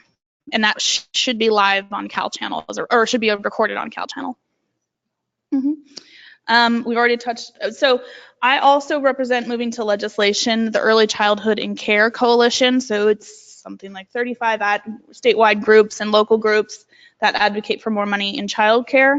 This year we are pushing a remedy to our rate system, which is very confusing and screwed up, to move to a singular rate that actually recognizes childcare providers as professionals and pays them, as well as some additional access and professional development. So that's what we're advocating for. So we are still in a spot bill time of year where there are a lot of bills that talk about intent. But I will say this is the thickest packet I have ever had on early childhood education or in early childhood health legislation. It is a hot topic and everyone wants to do something. So there are several bills related to home visiting. It's not clear how that will actually come together. It might just be supporting the governor's vision. There is a focus on several bills on maternal health and in trying to address those. I think the legislature's interested in trying to tap into those Prop 63 dollars. We had that large discussion last year about the unspent reserves at counties and really trying to work there. So we've seen some bills on that. And then lastly, we've already talked about a lot of bills also about developmental screening and trauma. A lot of we intend to do something. And I think that's it. So it seems like a lot of emphasis is on early childhood health and education. And I work with middle schoolers and high schoolers, and it seems like that's kind of a population that's always not focused on. And it's especially hard because childcare doesn't go, that old. So working parents are having to leave their, pretty young children home alone. And so are you seeing, is there any kind of talks about how to support school-age children as well, and kind of through the whole developmental state? Yeah. So there's declining enrollment in California. Nobody's having kids anymore. And it's projected for the next 10 years, which will impact Proposition 98 and how much schools get. I think that reality came home to roost this year that, oh boy, we've got a long-term problem. So I would say the K-12 advocates are kind of trying to figure out long-term how to deal with that. I know that there's a split roll initiative that's planned for 2020. So Prop 13 limits property taxes, but it also included commercial owners. So Chevron, Disney, Gallo, which are some of the largest land owners in the state of California. So split roll would tax commercial and property at a different rate than homeowners. I know that the education advocates are in negotiations about getting a chunk of that change, which would help funding overall. There is definitely pressure coming. I mean, the LAUSD and Oakland strike were all about not enough supportive services, not enough about counselors, not enough school nurses. So that drumbeat's happening. There is some legislation attempting to deal, I would say, with mental health in kids. And I think what we will see is the legislature continuing to put pressure on those Prop 63 dollars, because I don't think that the legislature completely feels like they believe the counties are actually spending down those dollars yet. So that conversation will continue, I think. But funding's a little bit weird because of the way just declining enrollment's happening right now. But it is a topic. Well, to follow up, though, I'm not just talking about services in schools. I mean, really, there's such a lack of services for children when they're not in school. After school care? After school care, youth organizations that support children and provide a safe place for them. So, yeah, there's Senator Lavo, who's the chair of education, I would say it's a priority for after school. But they have had a hard time kind of getting going the last couple of years.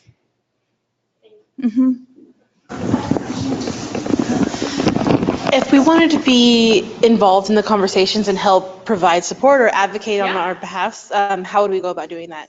So I assume that of you are connected to different organizations. So First Five folks somehow connected.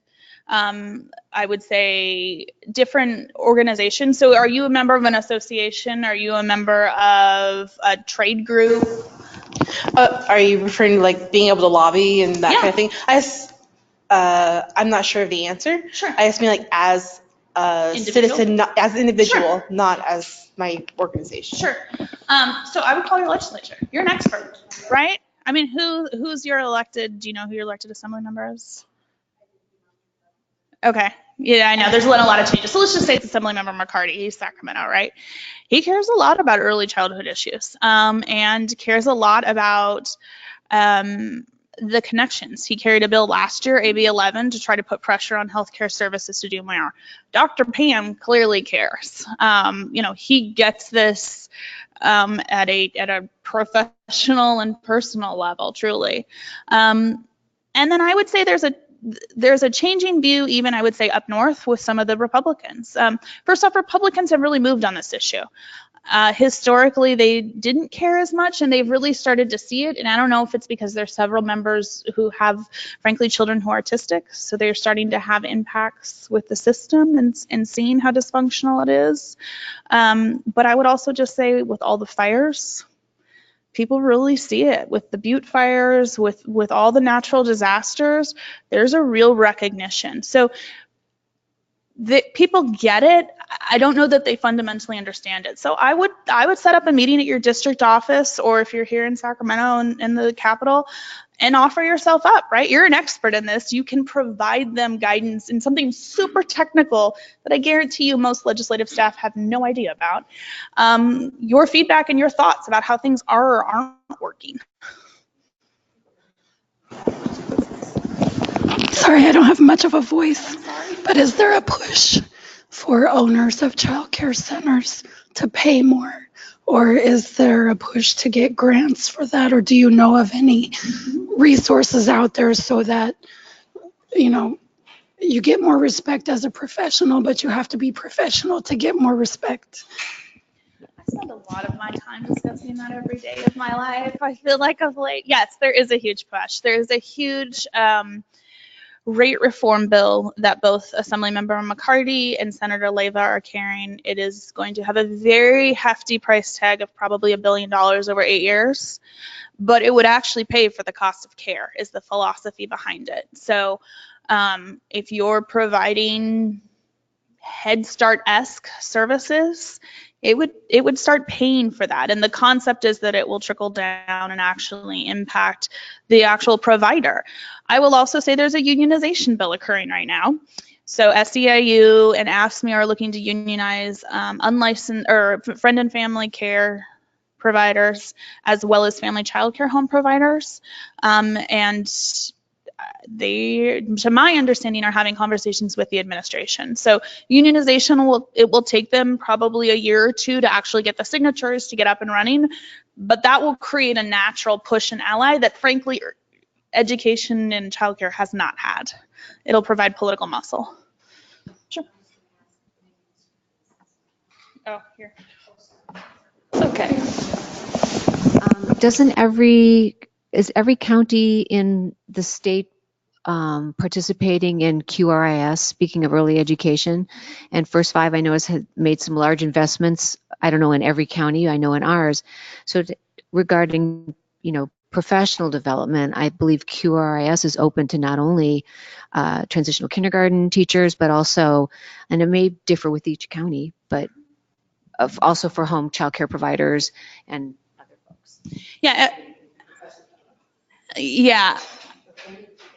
Every county does have a First Five. Most have put money into QRIS, but every county has differed in how they've done it, and that was what was allowed.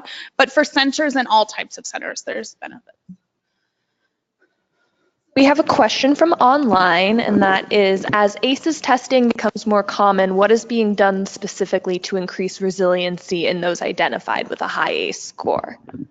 That's a really good question, and I don't think that we have frankly thought through that as a state yet. I'll be honest. And it goes back to the same situation of identifying kids with special education, I'm sorry, developmental delays and providing those services. It's a chicken or egg situation. My guess is what they will probably do is funnel it through this. I mean, assuming it's a delay that let's just taking young kids comes through like a developmental delay, it will probably push them through the same cycle that we currently have, regional centers and school districts. But obviously, if it's more of a direct health concern, it would push them through the health system. But that is something I think we all have to push on. Is what are the actual services we are going to provide, and are we paying for those services? So I'm going to be hopeful because we have a new Surgeon General. We have our first Surgeon General, and Dr. Harris is an expert in resilience. So, it's the answer to trauma. And I don't think she's going to stand idly by while we're screening children and they're lining up as a result of their screening and just saying, look, there's a whole bunch of kids, I told you so. I mean, I do think this is, in the big picture, what we need to, where we need to focus and how to watch what she's doing and what's unfolding from her office and where in those areas we have an opportunity to advocate. I agree, and I think it's going to take support, right? Because at the same time she's advocating, the homelessness folks are going to be advocating for more, money to build public housing, and it's all part of one system. But we have to handle it as one system and address those things. We also just had another comment online that it was a reminder about local ACEs Connections. Resilient Sacramento has meetings the second Tuesday of the month to network. And Capital Day is May 1st, scheduled with the Center for Youth Wellness. So just thought I'd share that with y'all. That's perfect. Questions? Sorry. Oh, no, sorry. Okay. And I think this is a great discussion. Monique is a wealth of knowledge. I think making those connections to kind of the work that we've been doing and talking about how to build sustainability within even our programs. But I'm wondering for the group, is there something that's really important, because you guys do the work, you guys see the kids, you guys know kind of the best practices and have done things that have been really successful, and the state is still trying to figure things out that have huge impacts in the work that you do. So is there an interest? Are people wanting, I heard some people, how we can advocate better to get the voice heard? So that is something that the group would want to kind of figure out where is the best place to do that, how's the best way we can do that, but really try to bridge that connection to how the state is preparing to make really big, hopefully great benefits to childcare and early learning and all those programs that you guys work in. Kind of wanted to open the floor and have the discussion if that's something that we would want to do as a group. Is it writing a letter? Is it we can have some visits? Is it creating just a one-pager that we can make sure that is going to the right people, and tapping our friends and allies like Monique and making sure that her coalitions know what the work is doing and what is important, especially in our 9 counties. So I don't know if anybody has any thoughts on that, or. I think yes. I think we, when you mentioned, having a voice, being able to have a voice, if this group were able to be a way to organize and bring a collective voice from our communities and our organizations, and to go just really share, like Monique was saying, they need to hear from us as we are the experts in terms of the needs in our communities, and they're heading in the right direction, but there are these areas, these blank areas that it would be great to shed light on more. I mean, I think, remember, right, I'm a political science degree person. I am not an expert, right? I've learned a lot in policy, but it is important for them to actually hear from what matters and on the ground. That has a huge impact. And it's important that that voice comes up instead of just talking heads. And this is a transitional time for this work that I do for our community. So that's why I really wanted to bring Monique here for the first one to show how much the landscape is changing on a higher level, because it eventually will really impact what is done in communities and how the communities, the funding that makes us able to work in the communities and do what you guys know is needed. But unless they know that and understand that, I think we're missing something that could be really great. So wanted to really thank Monique for coming here. Wanted to give one more look around to see if there was any questions for her, but and then if not, then kind of turn it back to, I heard a yes, but would love to hear from others if they think that there's an opportunity. Is there work that is already being done that you guys are advocating on? Just wanted to get a little more from the group. Okay, question. In your experience, Monique, if you were to say right now that there's a group that's not represented, or, I mean, within the context of this convening, that doesn't have a voice, that could use a lobbyist, who would it be? Who do you think are some of the groups that, and of the folks that we may be serving and working with here? So I don't know everyone in the room, but I would say, so Lindsay, if you want to weigh in too on this, I would say there is not a huge capacity in the early developmental side, right? In the fact that we have kids without needs. First fives do that, but they're kind of the only real voice, frankly, who understand that. So the trauma that really connects to those points. There's not a lot of right. So there's some of the home visiting folks who will do some of that advocacy, but to be honest with you, that's a pretty new concept for state legislators. Like there are still members. Unfortunately, there's a program in San Diego which involves ICE coming into homes, and the dang thing is titled home visiting. So like it is terrible. We spent a year trying to explain that is not home visiting when we talk about home visiting, right? So like the amount of misinformation and people still talk about home visiting as a program, which it's not. So it's a service delivery model, right? And so there's a lot of work to be done. And you have a governor and you have folks who understand it, which is a big first step, but that is where there's just not a lot of capacity in Sacramento. Frankly, Children Now has some. They're a statewide advocacy organization, but their level of expertise, I would say some people disagree with. There's the First Fives, who at least are trying to pull people to the table. And then on the home visiting front, there is, which has actually been a very strong group. I'm trying to remember the exact name. It's the African American Infant Maternal Health Program. So there was funding in the budget this year for that. Senator Mitchell really pushed for that. But beyond those couple of programs, and I would say the licensed private home visiting programs who all have lobbyists, there's just not as much.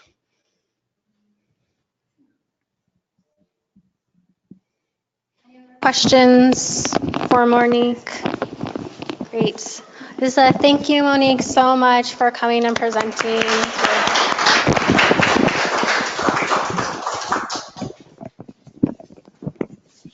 Thank you. All right, so I really do want to get, I heard a yes, but is this something, maybe raise hands? Is this something that we should explore further on discussing more and actually taking actions, next steps on building a stronger voice on the state level for programs and services you're involved in? Yes. Great, okay. Because a thing that Monique mentioned just briefly was that there's also the select committee on social determinants of child well-being that just got started with Senator Mitchell, kicked off actually yesterday with its first hearing, talking about the impacts on homelessness on children and how they on the overall, how long-term impacts, basically, short, long, looking at the whole picture. They're really starting to look at the child well-being and all sorts of their immigration status, homelessness, education systems that they're involved in. So making whole picture. So this really is a time where the legislator, the state leaders are transitioning their thinking to more of what you guys know and work on. And so it's a really great time to make sure that they get it as right as much as possible. And again, the leadership from the Newsom to the first general surgeon, they have the opportunity to get more funding. Is the funding being spent at the right places? Do we need more funding for workforce development? Like, those are the type of things that we, people here honestly have the most experience, has the most knowledge, and has a really great opportunity to impact your organizations for long term, and how that we'll do those practices statewide. So I think that one of the things that we could do today is, I know Monique talked about a lot, and Eric's been great back there taking a bunch of notes, everything that's been said today, and we'll get it out to everybody. But is there anything that really was important that Monique said that you want to have more information on, take action on, or should be a priority for this group? Was it the ACES development, rate reform? Was there any specific funding opportunity or something that's missing? What's something that you really think the state needs to start to tackle? I think going along with what's been said around the room and pointed out is really making sure that there's connection to services. If kids are being identified having needs and interventions, then we need to make sure those services are being provided and there's enough resources for that to happen.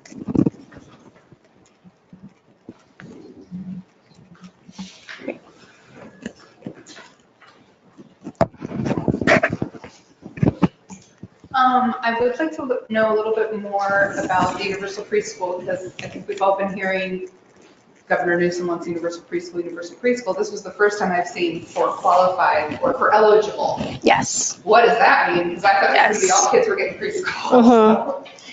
Yeah, he's definitely dialed back because of costs, basically, and he's been wanting to tackle a lot of issues. So he definitely dialed back. It's for 4-year-olds that are income qualified on up to a certain level. So we can get a real one-page document on what that means and if that's important, because that is something that was definitely really dialed back, and he had to kind of take a step back and from that promise that he made. So if that's something, yeah, that was a big promise, and if that's something that we really think is important, definitely get more information, and then we can develop a stance or a letter, or if people want to go advocate, we can set up meetings as a group. Those are the type of, maybe after we talk about other issues, we can talk about things that we might want to do together as a group. So heard the connections to services and needs and interventions to make sure that there's enough resources for those. And then universal preschool, figuring out what that actually means, what steps we can take to expand that, or what steps they're planning on taking to expand that, if any, and get more information on that. Any other issues, opportunities that Monique, also opportunities in a positive way, like what should we be like, yes, this is awesome, we want this, let's get more of it.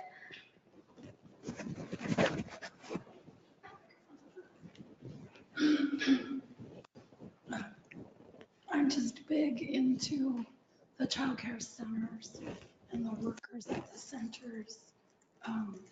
Like I asked, and hopefully that will trickle down to the workers, but a lot of times when I was working at centers, the parents would say, we would definitely pay more tuition if we thought it would go to the employees. So just building on that, childcare workers as professionals and getting paid as professionals and seen as professionals. And unfortunately, I know a lot of it has to do with sort of the hierarchy of work and who does that work and where it came from. But it's also, you're working with young children, and so you can't have a business suit on, and sort of training workers as to, maybe not skin tight pants. And even though they have dress codes, like you're not going to send your worker home, because then you as a director have to be in the program, because there's not a whole lot of extra childcare workers either, again, because of the pay. Yeah, and I think staffing was something this table brought up, as well as getting and maintaining a great workforce. And so that is that's a funding opportunity too. Where is the money? Where is it going? And then making sure that the pot for quality pay and for a quality workforce. And I think that that's a discussion that's been happening, and that's something, but again, that's something that we can elevate as a group, is making sure that we're building a workforce to meet these demands for all these new great things that they want to do. These all, having universal preschool, having more developmental screening, those take people to do it. So we got to make sure that there are qualified, great people that are there, because any kid can go through education, but it's the quality of teacher too that's really important. The quality of a care worker, that's really important, to make sure that the kid or the child succeeds. So definitely. Anything else that people think is important, or we get more information on to report back to you?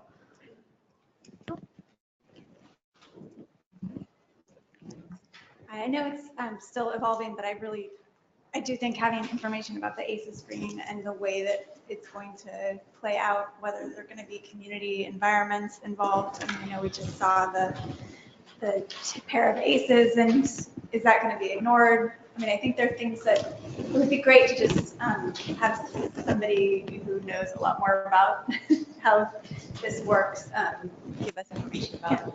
And I think that it evolves. I know it's not. Yeah, and I think that you guys have the chance, like this group, we can have a chance of being part of the people that make that decision, basically, that have that voice to make sure that they consider that while they're putting all these new things in place. Like it's not set in stone, and it's not included in Monique's presentation because they haven't decided. So we can help them make those decisions. And I think, and again, it's really important. Legislation is not set in stone, but the more information they can get it right, it makes, I think, easier for programs, funding, all that for you all to implement is going to be important. Or as an opportunity that is definitely within reach that we can talk about. So I just want to throw a pebble in the pond as a resource, and I'm not recommending that you move towards this, but I just want everyone to be aware of the California Family Resource Association. Remember, Monique asked about, do you belong to anything?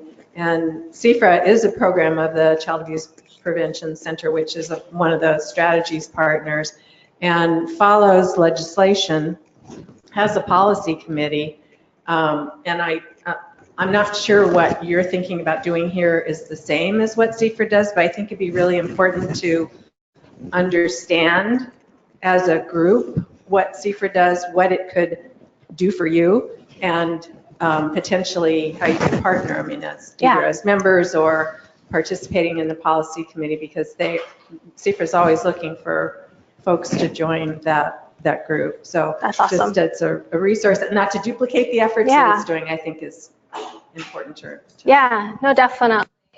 Yeah, I think, we're strength in numbers, and if there's people that have already been laying the groundwork, we can definitely joints where people want to, where it makes sense to partner and where we can borrow if they have talking points, if they figured out calculations that we could use and be helpful to strengthen our voice. I think it's great. And yeah, we want to make sure that we're strengthening this community, not conflicting with each other. I think that knowing that this is the capital learning community and what counties that we represent to is really important.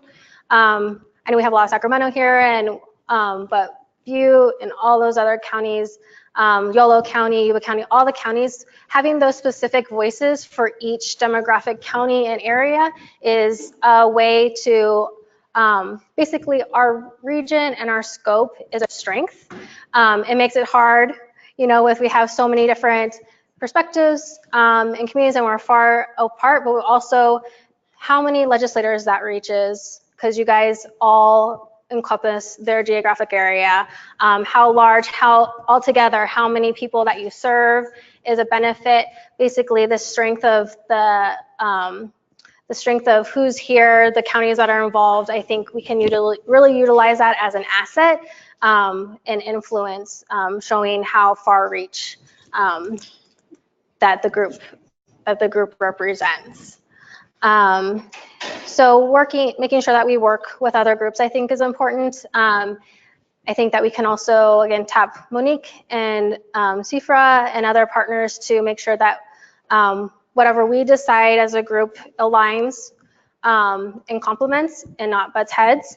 But things we could just talking, and I want to hear others' opinions, but going to legislator's office, having meetings with the administration, writing letters, showing up at the select committee for social determinants of child well-being. Those are type of things that are really important to building a voice, building influence, and building exposure to this group and to your communities and to your counties. But those are things that generally just come top of mind. But what do people think about doing joint letter together, per se? Is that something that folks want to do? Would it be helpful to know what meetings are coming up? And so then when meetings come up, we can make sure that we have somebody to represent the group at the meetings, at the hearings. What's other ideas?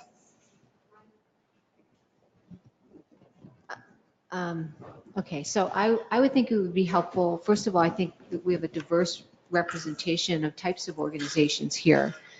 And CIFRA, of course, was mentioned as a possibility. And you've also mentioned writing a letter so that advocacy. It would help, I think, for strategies, and you may have already done this, you probably have, to put something together that lets people in the room or in this region know who else is doing the work.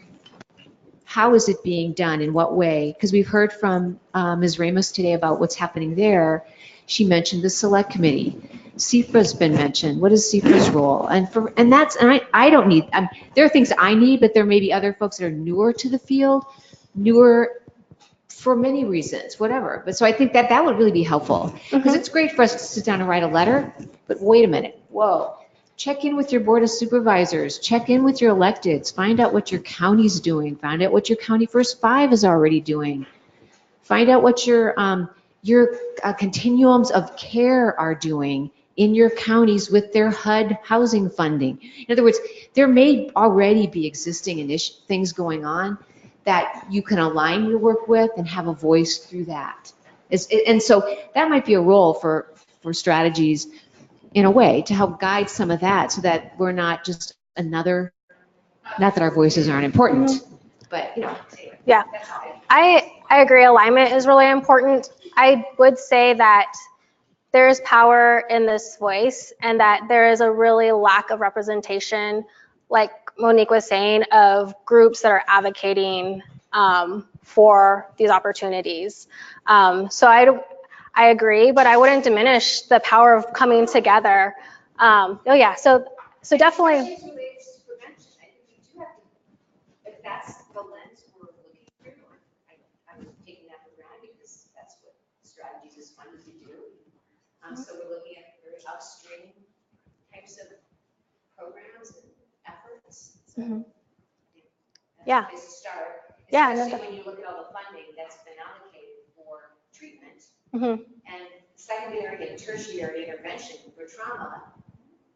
And Goes to the let's look at counties. what we have Mhm. fit into that work. Yeah. Prevention side. No, definitely, because the funding will come through, especially through the counties. So it's really important to align with them because that's just how it's set up now. But again, just building, so definitely we'll have, figure out where alignment is, and I'm more than happy to help figure out, to work through the different opportunities within your own counties. And there's allies, like Judy mentioned, that we need to touch base with. But is there things that we want to do? Just strategizing and for discussion that we want to do as a group, potentially.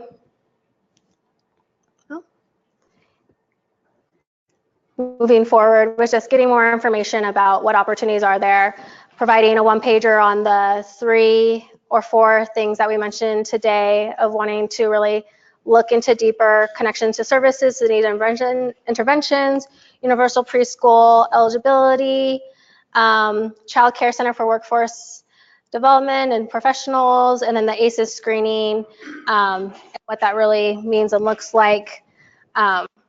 Is something that we can provide as a little one-pager.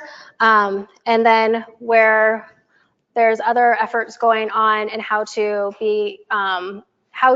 create a strategy for being aligned with counties and other groups, and then we can list the opportunities for this group to build their voice, participate as a group, but maybe also as individuals. Does that sound like good next step for everybody? Okay, great.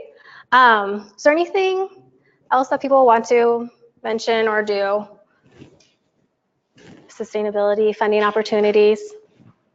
I was just thinking of maybe hearing from our communities, the people that we do work with, about how much these different programs have impacted their lives. And then, maybe us as the professionals and the experts taking that and relating it to, or expanding on it to, this family went through this and this is how the whole community could benefit from it. Definitely.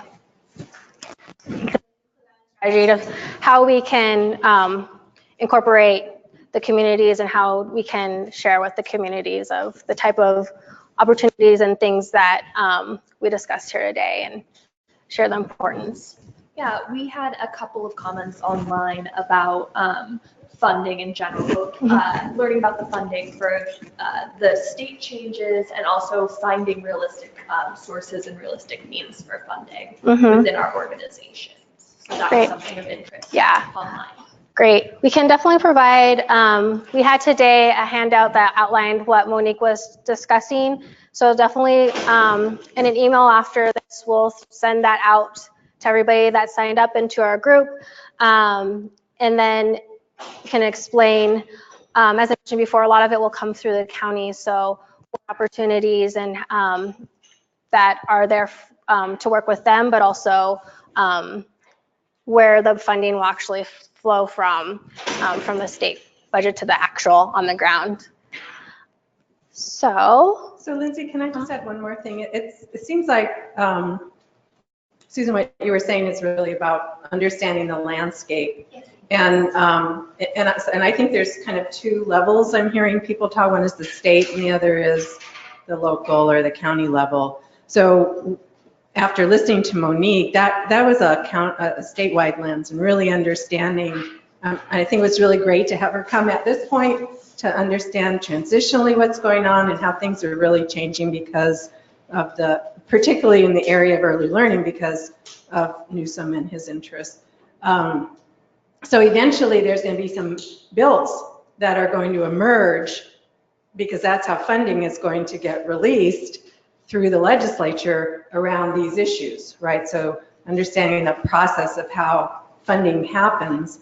And I think there's some potential, I'm just going to throw this out there as a possibility that might interest you, is that as those things start to emerge, you can start to pay attention and say, here's a bill that I want to make sure either has information in it that represents us, or I want to make sure it's going to pass. And then think about how you organize yourselves to, as Lindsay's been saying, talk to your own legislators, your own representatives, and as individuals, as organizations. I mean, I just want to validate that how many times I've gone to my state senator or to my assemblyman with an issue that's important to me or to some of the groups that I work with, and they have to hear from us. They need to hear. That's what our democracy is all about. So I think to open the doors to do some of that, but you have to be educated, right, about the landscape, what's happening at the state level and the local level, and what it is that you could bring that would be value added to them. So I think that's another potential area to kind of build that muscle, yeah, that definitely. advocacy muscle. Mm-hmm. Yeah, I hope that if people are interested, like you said, there's definitely, the administration is really pushing forward some of his vision, but like Judy said, legislator and Monique mentioned, there's other bills to strengthen and to add where things are lacking and to give guidance and clarity where they're still in development. So it's going to be an ongoing, growing thing, and it'll be important to know how things are changing. And again, I think that's where the really important part where your voices are heard, where people that are actually doing the work, is how these bills and how these things actually get set up, because you guys know what's best. You guys know what has worked before and can really give great guidance and feedback to as they build the statewide system or the statewide regulations, rules on how things are implemented, what funding goes to where. Great. So is there, sorry, the last question I think is there anything that you guys see lacking in the funding? Oh, funding, sorry. Lacking in the what, Monique? Is there other opportunities basically? Or is there things that you guys are focusing on that you feel more? I know that we heard from the centers of the workforce professionals, but anything that we should advocate more for? So she spoke about the kids either going through the regional center system or going through the medical system to work on resilience from their ACEs. But that's more of like a mental health piece, and the people in those two areas may not be trained to handle that specific delay, because it comes up as a social emotional developmental delay, but it's a very different situation. And I haven't seen the funding to pay anyone to become a mental health professional for young children and to work on the ACEs. We just haven't seen enough funding for that, and then to sustain paying them so they don't lead to private pay. Yep.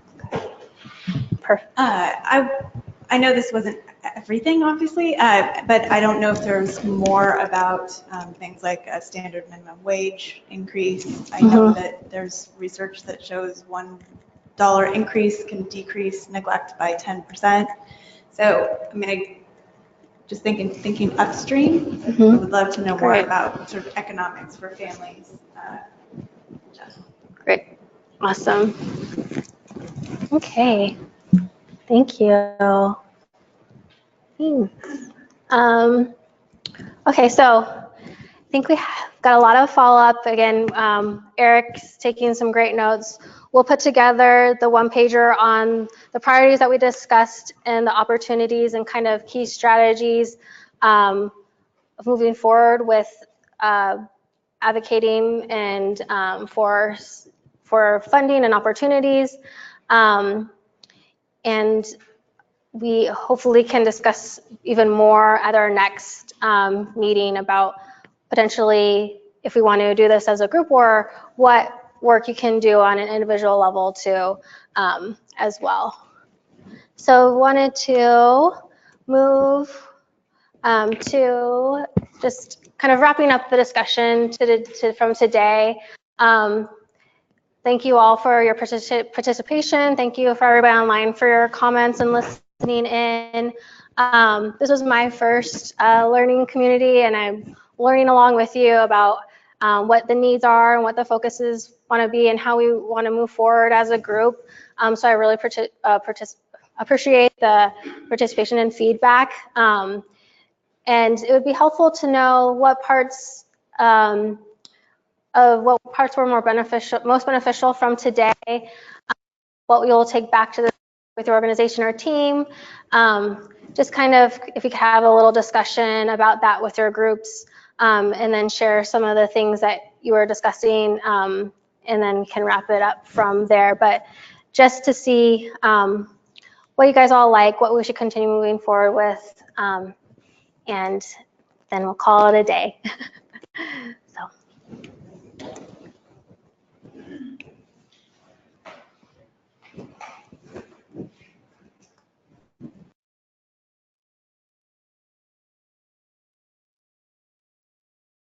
Some of you have already filled out the evaluation form, so if you want to use that as part of your discussion pieces, go right ahead and start filling out your evaluation forms.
Thank you everyone online for participating in today's learning community.